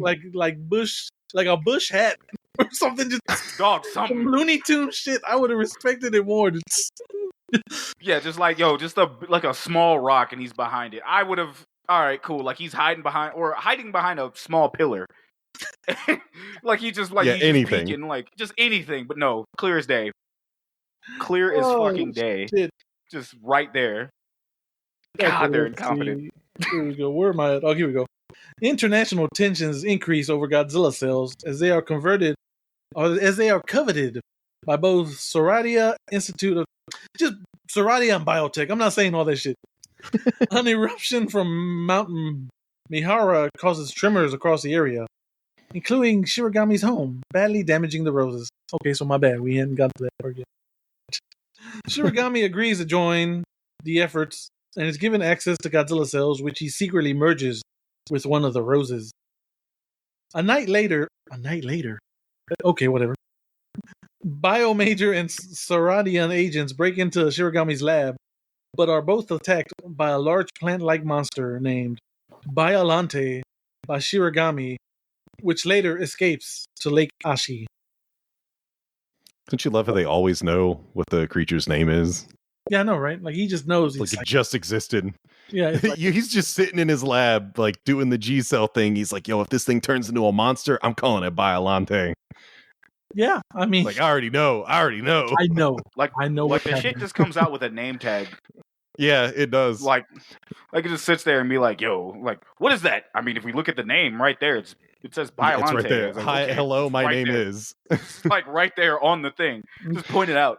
It's so dumb. Like it's, oh my god, dude. this movie. Okay, so basically, those dudes break into the lab and they're just this skipped part right over here. that scene. Yeah, that is golden. It's so. This is why this is like a Drunken with Friends movie, because like watching it is kind of painful, but talking about it is so much fun. Yeah, dude. But I love that dude. Well, he fires off like 2 shots and throws the gun over his shoulder and pulls out a second gun. That motherfucker My man did not believe in reloading. No, you remember when you died in Call of Duty and there's that famous quote to like switching to your secondary weapon is quicker than reloading. He took that to heart. He took that seriously. He said, "Nah, fam." He was like, "Why would I reload? He's just pull out." And it's a pea shooter too. Yeah. It's a small gun. Because he's it's based on Bond, so it's very. I don't think it's a Walter PPK, but it's probably something very similar. It's going with that tiny Bond gun, is what he wants. Bond, yeah, just like he's got his like sniper rifle, but then the tiny Bond gun. That damn sniper rifle looked like a fucking AR, dude. It really did. That was a big bitch. That was a big bitch, dude. And I'm like, Jesus. And but they broke into the house, and like the 2 Americans get clapped, like with the quickness, and he comes in, he's like, yeah, but then he gets the Biollante arm just comes out and grabs him, and he's like the only smart person in the room and just attacks what was grabbing him instead of going like, oh my god, what's going on? And he's like, no, and that motherfucker was tossing his little ass around. This is where the black agent just gets murdered. He just gets shook. He like drops his gun. Yeah. Let's go! And buddy, Commando leaps out the window. Oh yeah. Just fucking. I would have done the same shit. Not even. Now, one of the things I had never considered until watching the commentary, but does that scene where Biollante's coming up through the floorboards after John Leguizamo, does that look familiar at all? Was that not Tremors? Just not Tremors. Okay, that's the vibe I got. Little before it though. What was it? The Thing. Oh yeah. Yeah. So something I had never considered. Now there's never anything stated that any of this is copying The Thing, and with the way that it plays out, I don't think any of it is trying to copy The Thing. But there's certainly like someone was inspired by like the popping up of the floorboards thing, because the floorboards are lit, which is also in The Thing. Like underneath the floorboards are lit as well. Okay. So someone was like, yo, I saw this really cool thing, yeah, sure. And also it's about both of these movies are about something that is perpetually evolving. One is plant and one is animal. Yeah. That's pretty neat. Yeah, similar, but I don't think he's trying to copy. But right. Yeah, the commentary, which since you have it, have the 4K, you should watch it, because they talk about the horror aspects of the film. And I was like, man, I have never considered any part of this film horror, but they point out a couple of things, and it's like the Japanese just back then did not do horror well at all. Yeah. It took them into like the 2000s or even after that to actually do horror, because they're like, yeah, this scene is reminiscent of horror. And I'm like, you're right on a surface level, but execution, these actors is not that good. Executing them. But yeah, it's supposed to be a horror thing, which is why like it starts with the friggin' like the guy gets wrapped and dragged back into a dark room, and then the other one it's just floorboards popping up with giant tentacles chasing him, and then another guy gets thrown around. It's like, yeah, technically all of this stuff is horror, but you need like better lighting. Yeah. You need more dramatic lighting and dramatic Foley to be happening right now for me to think that this is horror. Dramatic lighting, yeah. But yeah, shout out to Triple S9. Who fucking just knifes his way out of the vine and just pulls the fuck out of there. Dog, he CQCs his way out of there. Like I kind of wish look at my guy. I kind of wish he got the cool commando dive out of the building, but no, he just gets up and fucking runs. Nah, that motherfucker like he's like, nah, bro, you ain't gonna ruin this suit, and he's out of here. Are you gonna grab your gun for evidence? Like you just casually tossed it? Yeah, the gun that he just threw. Yeah. What happened to the other gun? Did he even put that one back? Does he have just 2 guns lying on the floor? I mean, at that point, sitting there. Well, from here on out, he just has a rifle. He's like, I'm just using this. Yeah. You want something done? You use the big bitch. But yeah, but then like the next morning they're like, well, "What have you done, Doctor?" It's like, "I have made a mistake." Like, oh, whoopsie! I done goofed. Yeah, like I may have bitten off of more than I could chew here. In theory, so you remember when you gave me access to the most powerful regenerating cells known to mankind? You probably should have done that. Yeah. Yeah. I did a heckin' oopsie. It said like I pissed in God's eye. He blinked. He blinked. Exactly. like oh no. Alrighty, here we go. Biomajor agents plant explosives around Mount Moriah. Mihara, why did I say Moriah? And blackmail the national diet. The national diet. Diet? Diet? Diet. Spell Is it that out. what they're called? No, it's national diet. Is that what the board? The national diet. Yes. Okay. Who knows? Who knew? God. Why don't you say the fucking one day when you get to high school? Warning: the explosives will be detonated and thus free Godzilla if the cells are not handed over. Wait. Kirishimi and Gondo attempt to trade, but the Soradian agent, Triple S9, yes, they finally named him, thwarts the attempt and escapes with the cells. The explosives are detonated and Godzilla is released. Godzilla attempts to reach the newest power plant to replenish his supply of nuclear energy, but Biollante calls out to Godzilla. Okay, so this comes out like this shouldn't go down the way it should go down. Like something tells me if like a fucking major pharmaceutical company or bioengineering company holds a nation for ransom, like the UN would step in. Maybe it is like corporate espionage. So I think maybe that's part of it, because it's company versus like company or country. But I think the irony is like, okay, so if you don't give us what we want, we're going to wake up an unstoppable power. Yeah. Like that we can't stop either. Like, yeah, it's going to screw you first, and it's eventually going to work its way over to us, the other people who have access, I guess, to nuclear power. Yeah, well, because I feel like everyone would team up and go like, okay, guys, hold on. The world would get together like, maybe we should help out Japan because Godzilla can take us all out. Yeah, eventually. Like, you can't stop him with a nuke. Yeah. That's just wild to me that fucking some bioengineering corporations like, yo, we're gonna release Godzilla. We don't get the fuck we want. Yeah, they're holding Japan hostage. If you think about it, who stops Resident Evil? I mean, who stops the Umbrella Corporation? Well, to be fair, after Resident Evil 2, Umbrella went under because they're like, okay, that was our bad, guys. My bad. We caused Raccoon City to get nuked. We're sorry. That was on us. Whoops. Yeah. Do we have our shadow company ready to go? Yes. Okay, yeah, Umbrella's done. We're finished. I'm sorry. Yeah, we're done. We're done. Continue the experiments. Meanwhile, can I tell you about my newest corporation, Neo Umbrella? No, totally different. Yeah, totally different. We're doing different things, guys. We're not what we used to be. We promise. Yeah, we're not a pharmaceutical country. We have an HR department now. Yeah. It's just a skeleton just sitting there. It's just a skeleton. It's a dolled up skeleton just sitting there. It's like I'm going to HR. That motherfucker's like, he was just sitting there going like, I don't know what your problems are. Yeah. But okay, so when you said Biollante calls out the Godzilla, I fully my brain, and you know how fucking stupid I could be, Jose. Mm-hmm. My brain instantly goes up to where Biollante just has a JBL speaker playing fucking Fetty Wap. And Godzilla pulls up. Like, not in my neighborhood. I hate Fetty Wap. You cut that shit off right now. Like, no, we're not going to do this right now.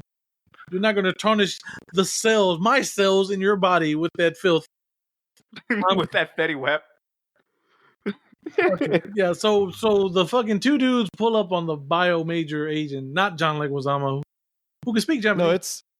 No, it is because it was it's the two military guys pull up to John Leguizamo. So they were just gonna hand this shit over. They didn't have like a plan, like, hey, hey, military dude, can you snipe him from a helicopter? Can you? Yeah, they didn't have a very good plan. It's just him. Just rush him with the military. He's done. But then the not John Leguizamo, his response is he's like, you know what? I'm gonna hit that dude with a truck. Yeah, when the Serratian agent, when Triple S9, and that's when he had a pea shooter, though. He had his little tiny gun, and he's like, yeah, I'm gonna stop this guy with a sniper or with a rifle. I'm going to drive in a straight line at him. Yeah, in a straight line with a giant box truck. It's like, dude, no one thought any of this through at all. And he's just like, oh, thanks for lining up the shot for me, huh? Bro, and he, without saying a fucking word, he just one shot at that dude. And I'm like, this by far is the greatest hitman I have ever seen in a Godzilla movie. Because I'm like, he gets shit done. Oh, yeah. Yeah. But to be fair, everyone he's murked so far has like pretty much asked for it. Like I said, those Americans were like high-fiving, taking a smoke break, like, hey, we killed the guys. We're done. We don't have to escape the country first. No, let's take a break. Well, but John Leguizamo has no excuse because you have to imagine the mindset where like he's going to do this deal. And in his mind, he's telling himself, you know, roughly 8 to 10 hours ago, I was almost assassinated by someone. It'd be kind of dumb for that to happen a second time. No one would ever think to re-assassinate me. Yeah, they've lost their element of surprise. They wouldn't do it. Yeah. Oh, it's like fucking like it's like a remedial version of No One Expects the Spanish Inquisition. Yes. Yeah. Like, hey, like what the Like, no one expects us. The Mexican Inquisition. I did not expect you. No one ever does. Oh, what a pull. What a pull. Shit. But yeah, so Buddy gets killed in I guess the back of the truck. They're trying to find a detonation button. He's like, I got it's the big red one right next to the big blue one. But no, they're hitting everything. They're just hit every button. But he finally, and I did see him because there was like a blue button next to the red one, and he hit it a couple of times, and then he hits the red one. But again, then he confidently says, "Oh yeah, we can't stop it." Yeah. And it's like, I mean, I guess technically after hitting every button in there, you would assume that one of those would have stopped it. So your options have worn out, but still, he's just so confident. It's like, but can't then stop like it. A boss, he literally just says amen because his prayers are answered, and Godzilla finally shows up. He's like, finally, I got a job. My job. I get to earn my paycheck. Thank God. Instead of doing paperwork. Exactly. Dog. And then Godzilla comes out the volcano. It's one of the coolest Godzilla entrances ever. Oh, yeah. Young little Jose was so happy because, like, look, Godzilla didn't die when he went to the volcano. He just was in. He was just a little nappy. He was taking a little nap. Taking a little nappy poo. I guess the equivalent of a hot tub to us. Yeah. It's like just a hot shower. They're just chilling on top of the truck. They're just like, yeah, Godzilla's back. We lost the bacteria. What kind of fuck? This day couldn't get any worse. And then Satan appears on the screen. I forgot about that. We're like, oh yeah, that has to be like some local celebrity that we just okay. So this guy, he's got dope trivia. It's so he is Demon Kogure. Dope trivia for this guy.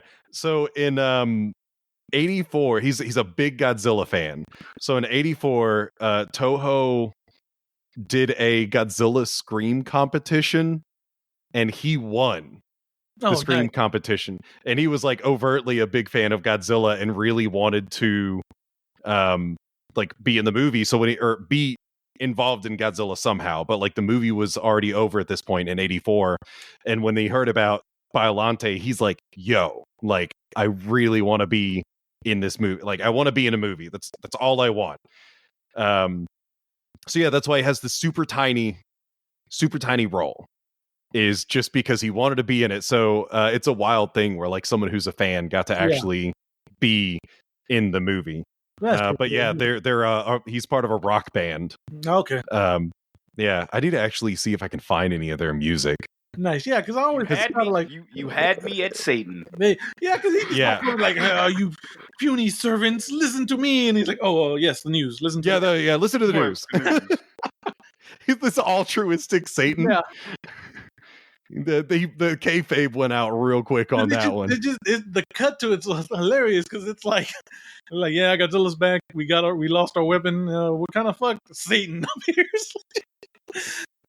It's like, could things get any worse? Here comes Satan just popping on the screen, like, yes. Satan popping up like Rita from fucking Power Rangers. Yep. Yes, I've been freed. God damn. Oh man. Okay, where we at? Yeah, because so Biollante's appeared in the little lake. It's like a giant rose with teeth. You don't see the teeth at first, though. That's how they get you. Oh God, no! Oh! Fuck, we're there. Yeah. All right, this is one of those. This is again. I'm glad I wasn't intoxicated, and I'm gonna say this really quickly because I want to go ahead and finish the summary.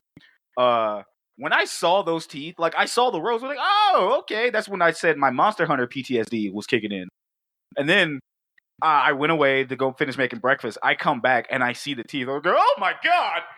I'm like, what the hell is that? What is that? What is that? I'm like, oh no. Huh? But yeah, and he's chilling in the lake. He got tentacles. Well, not tentacles, but vines. It's a Japanese movie. It's definitely tentacles. Well, okay. Yeah. Oh yeah. Other weird thing that I learned is apparently this came out very shortly after the beginning of tentacle stuff. Not necessarily like the super raunchy kind, but it was fresh in Japanese culture, which is why they chose to do something like this. Those beautiful weirdos. Mm-hmm. Yeah. So it starts making noise, and Mickey's like, "Hey, she's crying." Oh wait! While this is happening, we're introduced to the real star of the movie. The fucking Super X2 shows up. And it's flying battleship looking thing. It has a mirror. That shit just floating in the air. I'm like, what? I literally could not have been smoking or anything during this because I literally saw that. Like, where the fuck did that come from? Like, I was amused. I will say that because I saw it. I'm like, okay, cool. We're getting to the space shit, which again reminds me of the sequel after this, the Space Godzilla joint. Mm-hmm. But like when I saw that, I'm like, why? Like when I'm like, why is this here? But okay, I guess, fuck it. But it was just kind of weird to me. Yeah, it has a big old synthetic diamond mirror that can reflect Godzilla's beam at it.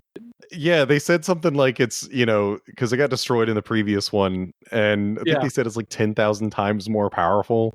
Yeah. And it's like, because the Super X1 kind of beat the shit out of Godzilla for like a whole minute. Yeah. Yeah. And this one gets fucking dropped in like a minute. Almost immediately. Yeah. But to be fair, it does make Godzilla kind of retreat. Godzilla does go underwater like, okay, hold up. I've been in a volcano for fucking 5 years. Hold on. Like, I ain't got time for this shit. Yeah.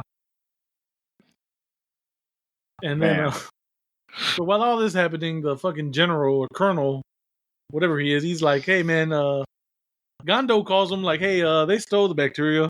We're kind of screwed. And he's like, oh, okay. Good news. Eggs are on sale. Bad news. All of the genetic material and our invention has been stolen. Yep. But eggs are on sale. Yeah. All right, cool. Hey, get your coupons. Yeah, he's like, shut down the airports. Yeah. The inconvenience SSS9. Exactly. Which is staring out the window. If he was a real spy, he could have just fucking what was that shit called that Batman did in The Dark Knight? The fucking the reverse halo drop. The reverse halo. Oh yeah. Just fucking picked up. Beat it up in the air. Why didn't you just get that, dude? Come on now. Come on now. No. They're not thinking ahead. Oh shit! Come on, SS9, live up to your name. The triple S rank is pretty good in Devil May Cry. I mean, for real, super sexy style. Yeah, super sexy style 9. Did you ever notice this dude has the most zestiest run? The scientist, he's running taekwondo like. Dude, hey, we found the scientist. I mean, we found the agent. he do run like a bad bitch. I'm not gonna lie. I was like, I didn't say anything, but I'm glad you brought it up because I saw it. I'm like, I saw it at the corner of my eye. I'm like, who the fuck running like that? I was like, he kind of zesty. Yeah, he runs up to him like, hey, we found the agent. Well, we found the car, which wasn't hard to find because he's the coolest car we've seen. Apparently it was. Well, yeah. Not to our eyes. Apparently, biotech over there just. Like, hey, we found the car. It was parked across the street. Who knew? Ends up, he's like 5 feet away every time. We just got to turn around. It's the silver car with a guy with a gun in it. It's the man with a silver gun. But yeah, they can't afford gold. Yeah. Okay, so where are we at? Godzilla calls. Okay, yeah. Godzilla arrives at the lake to engage Biollante in a vicious battle, and emerges as the victor. Godzilla then proceeds towards the power plant in Suruga. But psychic Miki Saragusa uses her powers to divert him towards Osaka instead. Is that what she did? I always thought she failed. But she do it? She did. Because he went up and they had a psychic battle and they did that weird like inverted flashing of the film. Yeah, that fucked with me. That was the red like inverted screen shit, right? I'm just sitting there going like, why are they having like a red blue thing? Yeah, they were just sitting there. I'm like, what the fuck is happening right now? That's why we can psychically control them in the video game Super Godzilla for SNES. There you go. That game's kind of ass, but I love it so much. It was so cool when I first That's a lot of Godzilla games that are ass. Unfortunately, yeah. Oh boy. Nothing's as good as Destroy All Monsters Melee, baby. No, that was peak. That's peak. Yep. Peak. Yeah. One day we'll get that remaster. I'm pulling in the universe, please. Come on. Give it that Super Smash Brothers treatment. Just give me everything. Man, still have Gigabash like might hit. Might hit. I don't know. Anyway, the city is quickly evacuated before Godzilla makes landfall. A team led by Gondo meet Godzilla at the Central District and fire rockets infused with the bacteria because apparently the summary forgot to mention that we get it back, or Japan gets it back, into his body, but Gondo is killed in the process, leaving Godzilla unharmed. Okay, so Godzilla pulls up on Biollante, and Biolante's like, sup? And Godzilla's like, what the fuck is this? Yeah.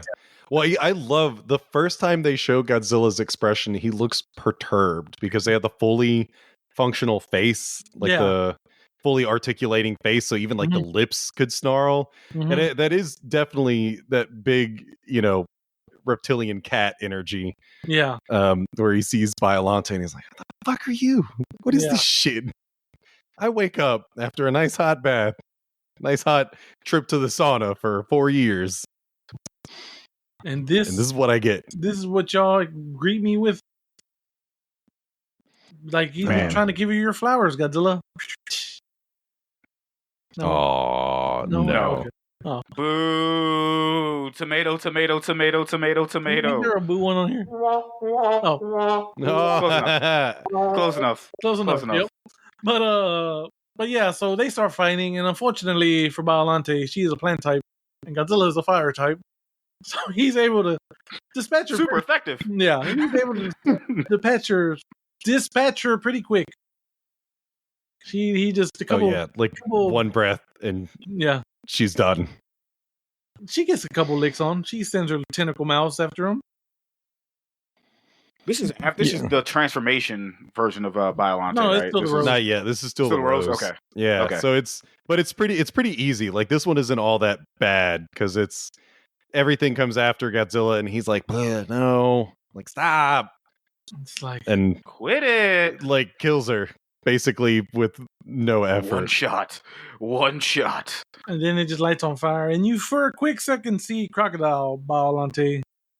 For a quick second, but then she turns into dust and just floats in the air. Yeah, spores. There you go. And the plant spores. Like, the doctor's like, she's immortal after all. I'm like, hold on. Whoa. Is this also? If I'm wrong, correct me, because I was watching this like in and out of like paying attention. But like when she turned into spores, you also saw her picture in that spore. That was towards the end. Okay, just making sure. Like at the you get. Oh yeah, but you do get in this one when it's the rose, you do get a flash of what's to come. You get a flash of like the crocodilian Biollante. All right, I'm just making sure because I was like, damn, dog. I was like, what? Because I only seen the spore thing happen the one time. I didn't see the other part. It happens twice because they go up and then, three times. They go up, they come down, they go up again. Word. Okay. Yeah. Continue, Jose.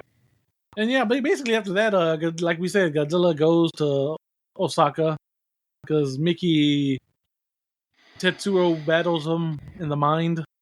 Yep. And Godzilla's like, fine, I'll go. Whatever. Fine.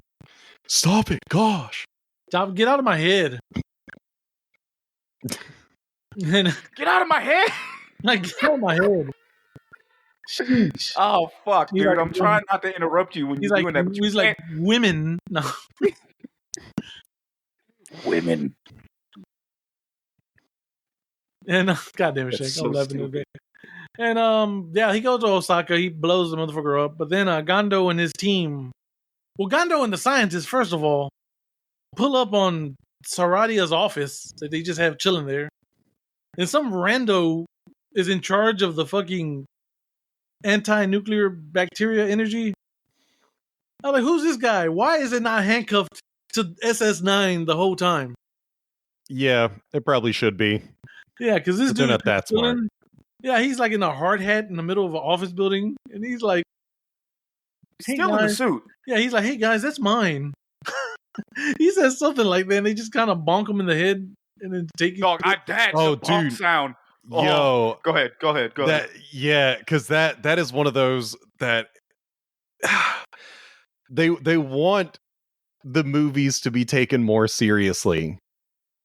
You cannot do a sound effect and then expect people to take it more seriously, because when I heard that, I was like, oh my god, I totally forgot that this sound effect is most of the movie they're trying to be serious. They really are. But then that fight is terrible. There's no action director. It's like there's just got to be a dude behind the camera who's just like, I don't know, scuffle a little bit. And then they're like, yeah, we're going to do the, hit him on the head with something that looks very soft. Yeah. And it knocked him out. That's so bad. And they steal the fucking...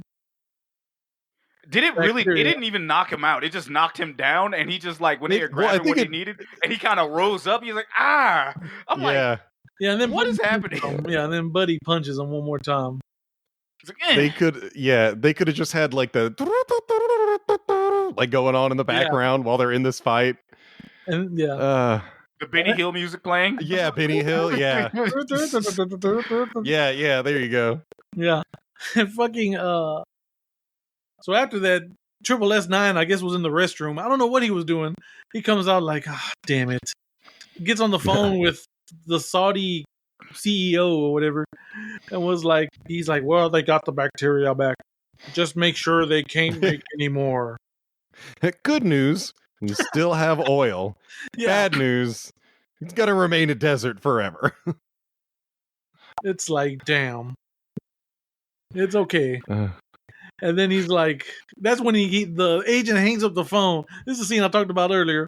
Walks to the window, opens the blinds, and Godzilla's like right fucking there. And he's just like, damn, Godzilla. And just walks over, casually turns around and walks away. Just mildly inconvenienced. Like, Dog, he's looking out that window like that white woman in the one gif, and she's just like violently shaking as she's looking out the window, like just so angry. Like, bro, he's just like, traffic's gonna be so bad now. He's like, damn, dude, let me call my wife. I gotta let her know. Oh, the old Godzilla's outside your building excuse again, huh? No. Yeah. What's her name? But he is. Like, I promise. Can you not hear him? Look, he's loud. Like, technically, his roar should make us go deaf. Like, she's like, I'm leaving, and I'm taking the kids. It's like, you're not taking my kids. He do be sneaky though, as we know in this movie specifically.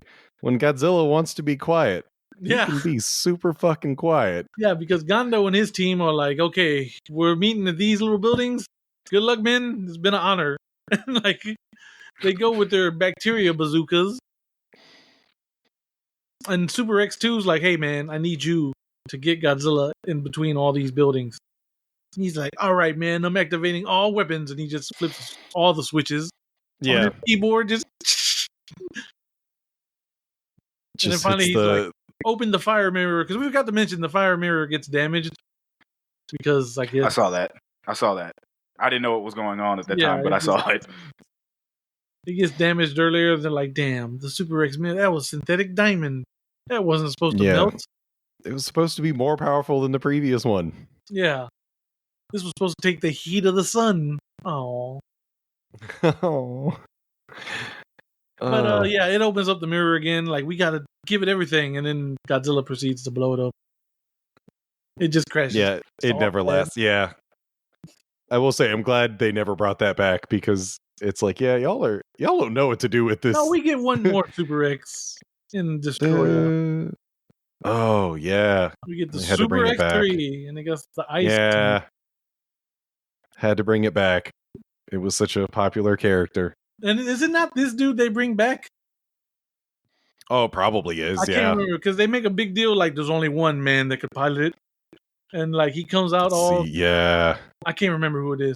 I know it's someone who came back, but I can't remember if it's this dude or not. It's either this dude or the dude who piloted Mechagodzilla. I thought it was the dude who piloted Mechagodzilla. Oh, yeah. I think I think that's who it might have been. Because that's a dude I know he's been in the movies. Yeah. Like a couple of times. Well, I know things. Yeah. Yeah. Okay, so what? Oh, yeah, no, they all shoot the bacteria at Godzilla. And then, like, drills into him. And he's like, good job, guys. Let's get out of here. But then he stops to, like, pick up something. It's like, let's all leave. But then he casually is just looking around the office building like, if there's anything I can steal. Or something. I don't know. And then Godzilla sneakily pops up behind him. Sneaky. Like, normally you hear the footsteps coming from, like, 10 miles away. But no, he just kind of pulls up on the window like, hey, what are you doing? He's like, foiling my plans. Foiling my plans? Foiling my plans. Are you? No, they could, because that would be bad. How bad? And then they gotta have a dude tell him, and like through the headset, he's like, yo, he's right behind you. He's right behind you. Yeah, and he's chilling. It like takes them a second to realize, because they're like, bro, Godzilla, like they're saying Godzilla's right behind you. He's right behind you. And then it's like, it's as if the guy has an epiphany. That's like, wait a minute. Someone's behind me. But to be fair, he just immediately turned around and shoot Godzilla in the mouth. Oh, yeah. Like hip shots straight into the mouth. Yeah, he didn't even aim. He just like... Yeah. It's like, that's and that's exactly where they needed it. Like, that's specifically, they needed to get it, like, inside. So... Yeah. So it's like, hey, man, all medicine's better when you take it orally. And Godzilla's what a line. Yeah, Godzilla's like, no. Just that's a terrible joke. Yeah, you deserve to die for that joke. Yeah. Yep, and then you would like militarily, you would think that they would have a different option, because like, it's Godzilla. You're going up like 50 flights.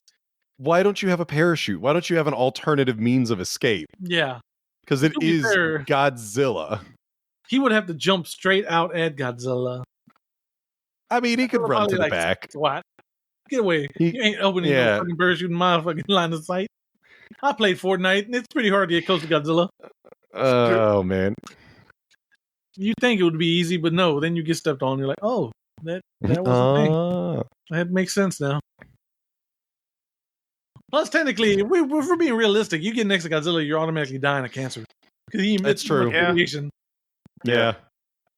But yeah, but he's just a big ass hot lamp. Yeah. So rest in peace, Gondo.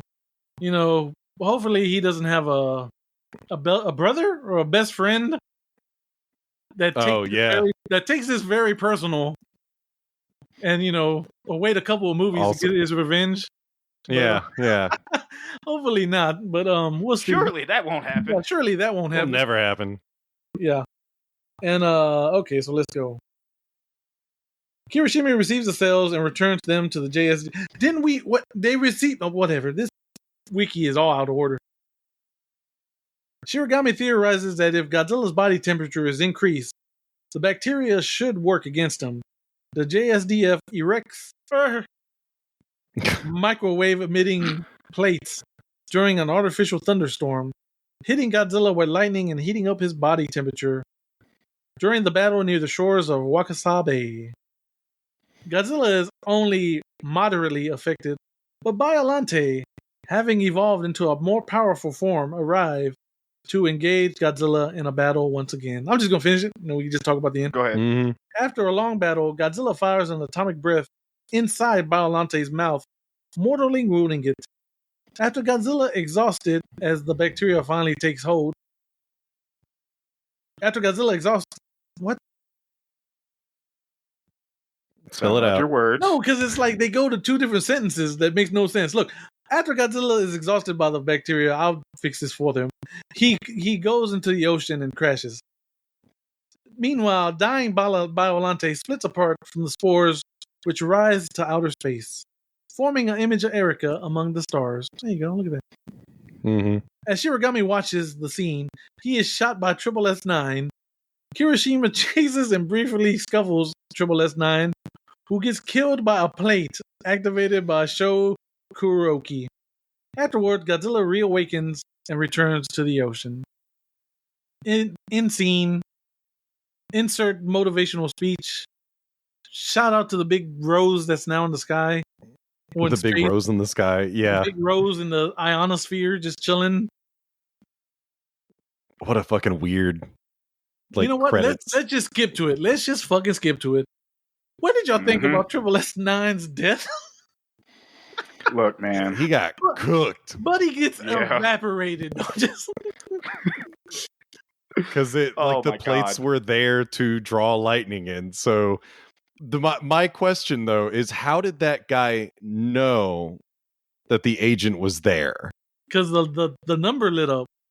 Yeah, but how did he know that the other dude was not on there? It was a calculated risk I was willing to take. Yeah. Dog. His death, it's like, yeah, it's fitting because I don't know. It seems odd that they would also be standing right in that area. But they drove there. So yeah, they wrecked their cool car into the bottom of the mountain or some shit. I don't know. Yeah, I'm not too worried about the logistics, but that's the guy gets zapped and literally there's just little crispy bacon strips there, at the bottom where he was standing.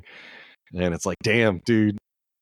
Yeah, that dude just I don't even think he realized what happened to him. He just woke up in the afterlife like, the fuck was that? What? He was like, huh? I was just looking really cool, man. What happened to me? But yeah, woke up in the gulag. So that's the whole military plan. Like, look, we got these giant microwave plates. We've created an artificial thunderstorm. We're gonna raise Godzilla's body temperature because bacteria don't work in the cold, and Godzilla's cold-blooded. I mean, that's also dumb because he's literally irradiated. He's super fucking hot. Yeah. So they don't need to raise his temperature. Yeah, super hot. And then I'm entertaining myself. Yeah. So, the other entertaining part is because the scientist gets one-shotted and dies, and it's like no one gives a shit. Nope. Because the girl and the guy, he's like, well, or the girl says like, I guess we're gonna go to MIT, and he's like, nah, you know why? Because there's assholes everywhere, so I may as well, stay in my own country. He's like, I'm going to bed. Yeah, I'm going to bed. She's like, I'm coming with you. He's like, right now?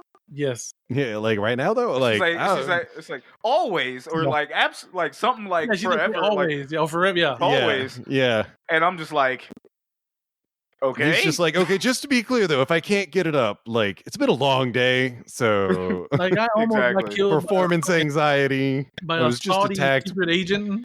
Yeah. There's a lot of radiation in the area. We just saying go to heaven. Like there was a picture of a woman in there, like just in the randomly sky, just in the sky. With like wind blowing in her hair. I love that little effect. Yeah. I was like, bro, who is seeing this? Yeah. It's just Miki. It's just her. It's It's like, who's this for? No, because the dude sees it. That's why he gets in sniper position, because he's like, Erica. And then like, bro. Well, he sees the spores. He doesn't see the face. Oh, okay. That's what I'm saying. Like that face, you could tell that face was for the audience. Yeah, that's for us and Miki, who has to see that horror. It's just like, oh no. And then like he's like, and everybody else sees the fucking golden spores and shit. So it's like, bro, absolutely not. Because she's like sitting there giving the fucking smile of a century with the wind blowing in her hair and shit. I'm like, who is this for? Yeah, it's so weird. She says goodbye. It's honestly that's right. Yeah, that line is so similar to like how bad the Fallen Kingdom. They're alive just like me. You know, that BS of a line where it's like, God, she says goodbye. Dude immediately gets capped. Yeah. Like he gets that like 10 seconds of, you know, his daughter acknowledging him after going on a rampage. Yeah. I mean, you know, it's okay that he died. Like the dude didn't want to live anyway, so he got what he wanted. Yeah, he was he was cooked. My man was mentally like, get me the fuck out of here. He was on that picture with a smile on his face, so he's good. He got the Sarazawa ending. Because he wouldn't have killed himself, so they did it for him. Yeah. I won't do it because I'm a coward. The final fight of the movie, Godzilla's chilling. All of a sudden, the spores start coming down. He's like, what the fuck is this? Yeah, I know. Biollante, good old crocodile Biollante, pulls up from under the ground. Yeah. And she's a big bitch. Like, and Godzilla's like, oh. Crocodilante. Yeah. Oh, Crocodilante. Godzilla's like, okay, I'm still a fire type. You are still a plant type. Yeah. Grass type. I know how this goes. Yeah, I have grass type. There you go. Yes, I still have the high ground. Atomic breath. In the mouth. That's cute, atomic breath. But then this Biollante Haktua's on Godzilla. Acid. You know, I didn't because you said that earlier, but then Godzilla's recourse is to Haktua right in her mouth. Yeah. It's like, take this, you saucy bitch. Biollante open your mouth. Tries to eat him. Like, she put Godzilla in her mouth. Like, Godzilla's like, oh, fuck, god damn it, why? I didn't sign up for this shit. You know, a good way out of this? Spit in her mouth. I want to paraphrase it. They're talking about kaiju here and not anybody in particular, because the way it's sounding from the audience that probably may have just joined in on this part is just gonna sound super sus. What if Erica was a freak and she just liked that shit? She's like, I love it when probably that would explain the Haktua. That's her weakness. Getting like that's her thing. People spitting in her mouth. A kink. Your kink. Yeah. Fucking Godzilla just hits that atomic breath in her mouth. She's like, oh, just kind of just and just fucking that's when she pours out and just goes away. Be like, what did I just watch? But I don't know. But I need a cigarette. Yeah, that's when Godzilla was like, I'm going to sleep. If you added more terrible sound effects, Godzilla like does the spit in mouth, and Biollante's like, Nissan. Oh, Nissan. That's horrible. No. Oh no. It's horrible. Oh no. Oh God, in this, please. Yeah. Awakened. Oh no. Oh, Harry boy. Oh, he's got a shirt. Oh God. He's clawed on him. Harry, save us. He's attacking my co-host. Wow. Yeet. But no, Godzilla falls. The bacteria takes effect, but he goes in the ocean and the water drops his temperature. He's seepy. Little seepy and he's baby. able to like, all right, that sucked. Going back to bed. Fuck all y'all, okay? And just goes into the ocean. Biollante goes to space. That's what the dude says. It's like Godzilla's in the ocean, Biollante's in space. Everything's where it should be. God is in his rightful spot on his throne, or whatever the fuck Nerve says. God's in his heaven. Yeah, all's right. All's right in the world. I think. There you go. All right, that was Godzilla vs. Biollante. Jack, how did? How was that for your first experience? very sexual for just no reason. It wasn't bad, but it was definitely a lot. Yeah, like it was just, it's a lot because I was like, when are we getting to the things? Like, what's happening? Like to modern audiences, this if I could put it anyway, this might be the closest we get to like an A24 Godzilla movie. Makes sense, right? Yeah. I wonder why I checked out. Yeah. So there you go. Yeah. I was like, nope, absolutely not. I was like, well, I've had enough. Yeah. I didn't hate it. I'll say that. Right. I just it just lost me in certain parts, and then when they were on screen, I was like, okay, word. And I looked, and I was like, okay, that's dope. I was like, okay, cool. And then when it went back to the plot, I was like, okay, and I tried to keep up, but I had no fucking idea what was going on half the time, and then I could piece stuff together. But I was also like, what is happening? I think it was mostly because the language just messed me up. But other than that, yeah. Great character designs, though. I will say that. Oh yeah. Kory, by the way, have you seen the original ending? That's like animated. No, I've not seen that. So the original ending, I guess the bacteria takes effect earlier, and Godzilla just passes out on the ground, and then Biollante eats him. Oh, I feel like I've... Yeah, and then she turns into like her spores with Godzilla, and they just disappear forever. I feel like I've heard of I've seen it. If I find it, I'll send it to you, but it's kind of weird. It's like,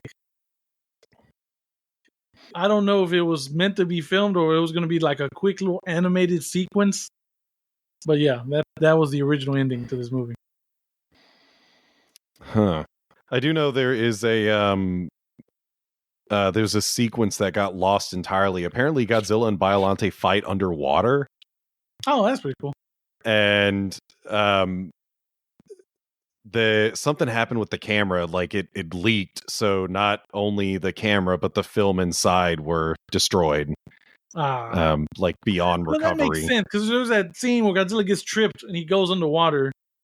Yeah. Immediately he gets back up. Yeah. Yeah, okay. That makes sense. That's a big bummer with some of the older stuff.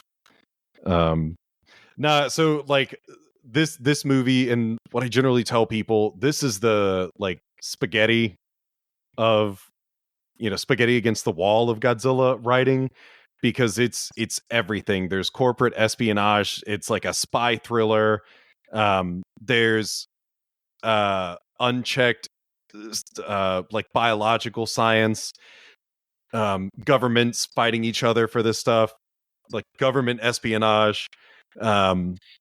There's horror aspects to it. There's psychics. There's like anything, you name it, and all of the spaghetti stuck. Like that's the problem, is all of it stuck to the wall. So they have so many themes. So yeah, it's definitely tough to watch as like a first movie, because there's a lot going on. An action movie too. Like it is an action movie, but like the fight sequences are never that good because they definitely didn't have a choreographer.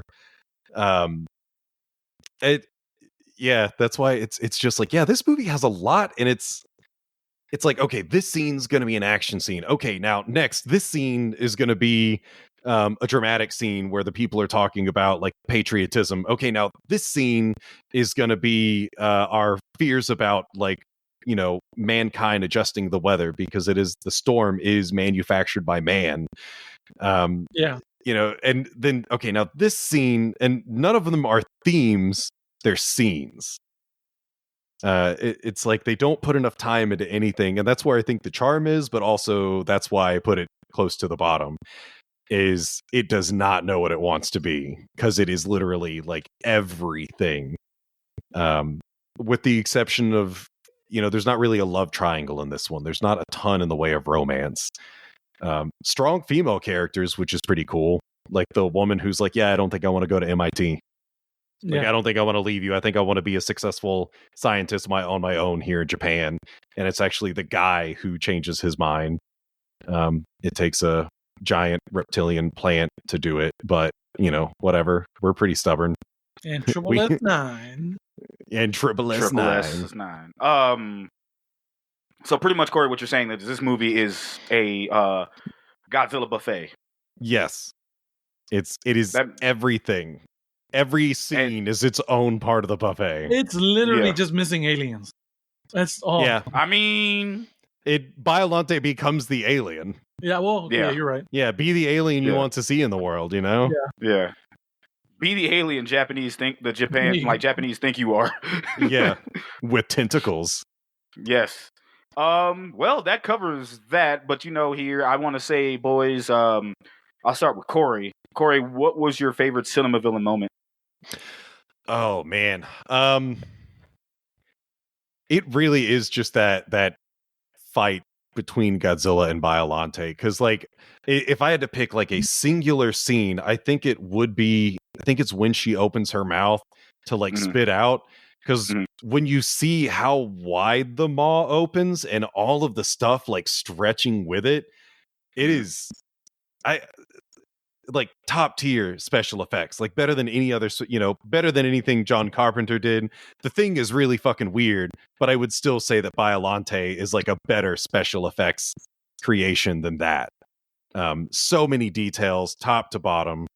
Yeah, it took like how many it took like multiple people to operate that thing? Yeah, it was like a dozen people. She was on a rail system. Yeah. So they like had to lift her up to move the body on a rail system, and then each of the tentacles is like 1 to 2 people. Yeah. But yeah, just like seeing Biollante, all of the moving parts, and when she moves forward, it's, I don't know, even now it's like those are the scenes where all the other stuff is just like, oh my god, like what the fuck is going on right now? But then when she's on the screen, she commands your attention. Okay, so Crocalante was like Hakutua Crocalante. Yeah. Is your favorite scene? What about you? What's yours? Gonna Jose? sell us a crypto coin pretty soon. Probably. Invest, guys, invest. Nothing bad will happen. But no, honestly, it's probably that. It's probably the final fight too, as well, because it's just so metal. Okay. And it's word. Like she charges up and everything. It's just like Godzilla charged up. Beam. Yeah. It's like, all right, Shaggy. I know it's gonna be SS. I know. Yep, Super Sexy Style 9 popping up. It's literally him one-shotting the truck and the truck just tipping over. That is implanted into my brain. On like he just steadied his shot and just like I'm like and the camera just kept going to insinuate that the driver was kind of like just pedaling to the metal in a truck, so it only was going probably about 60 miles per hour. And motherfucker was like, pat, and it just tipped over. Didn't explode, just tipped over. And I'm like, okay. But no, to not sound like a caveman, the scene that you guys are talking about is actually, I do like Biollante's second form. Yeah.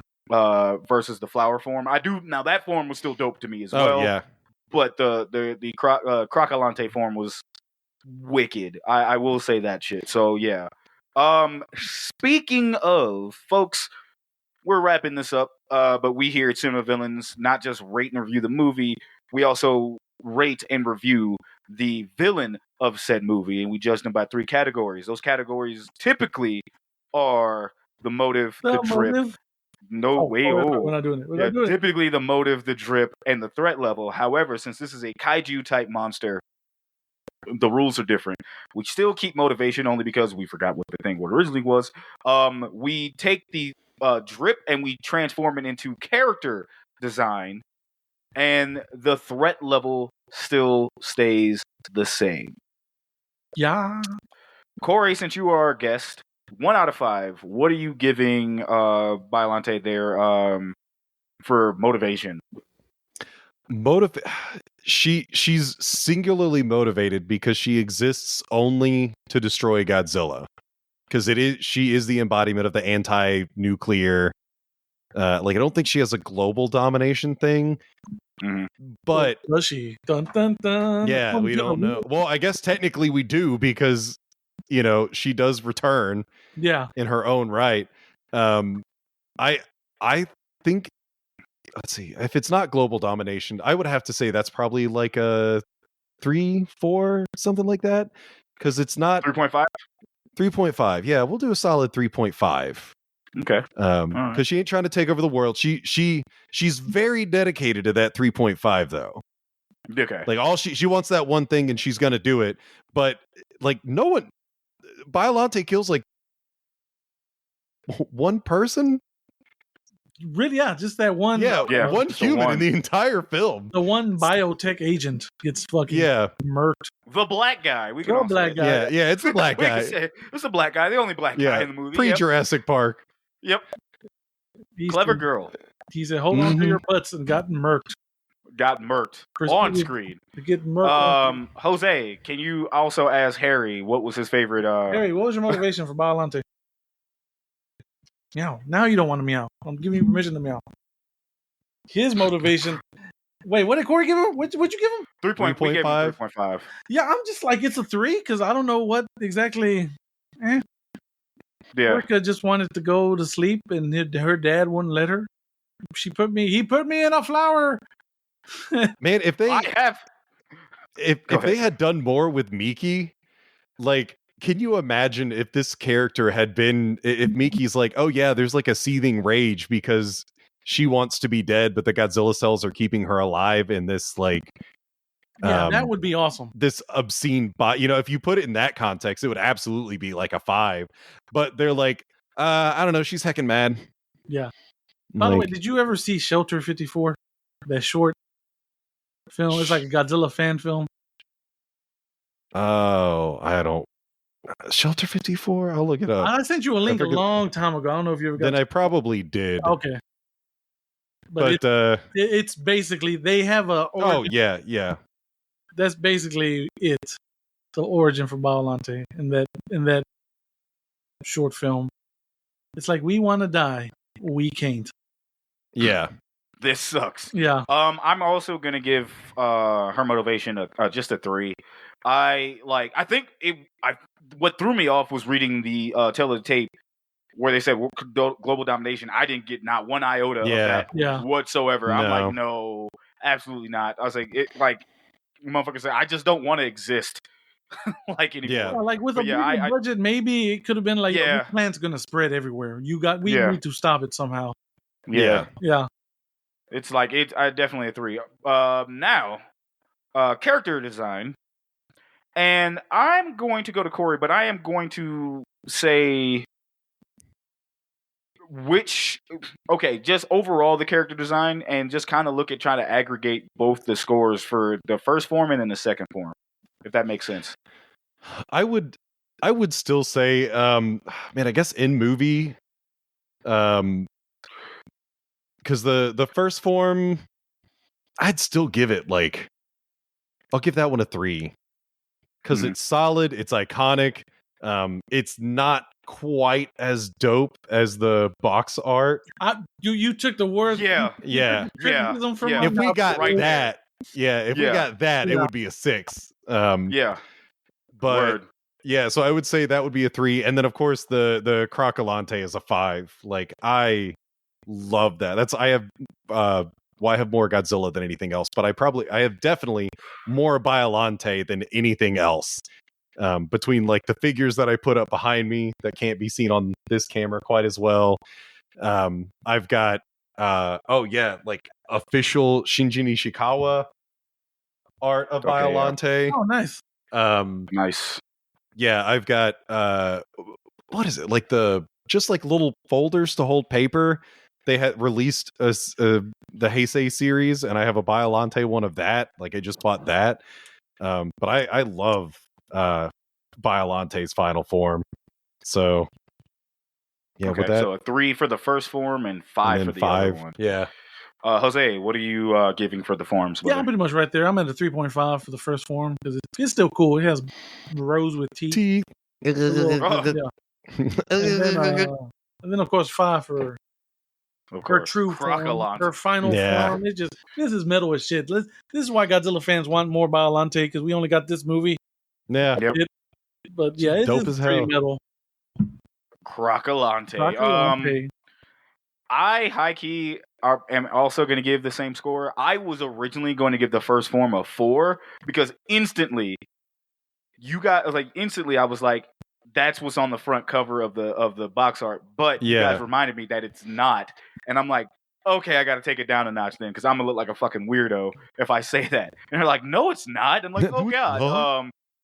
But had they would have looked like that, obviously it was 4, because I actually really fucked with that, like the box art design. And then Crocalante, fucking yeah, absolutely. Yeah. Just straight up nightmare fuel if it wasn't so cool. Yeah. Like with that.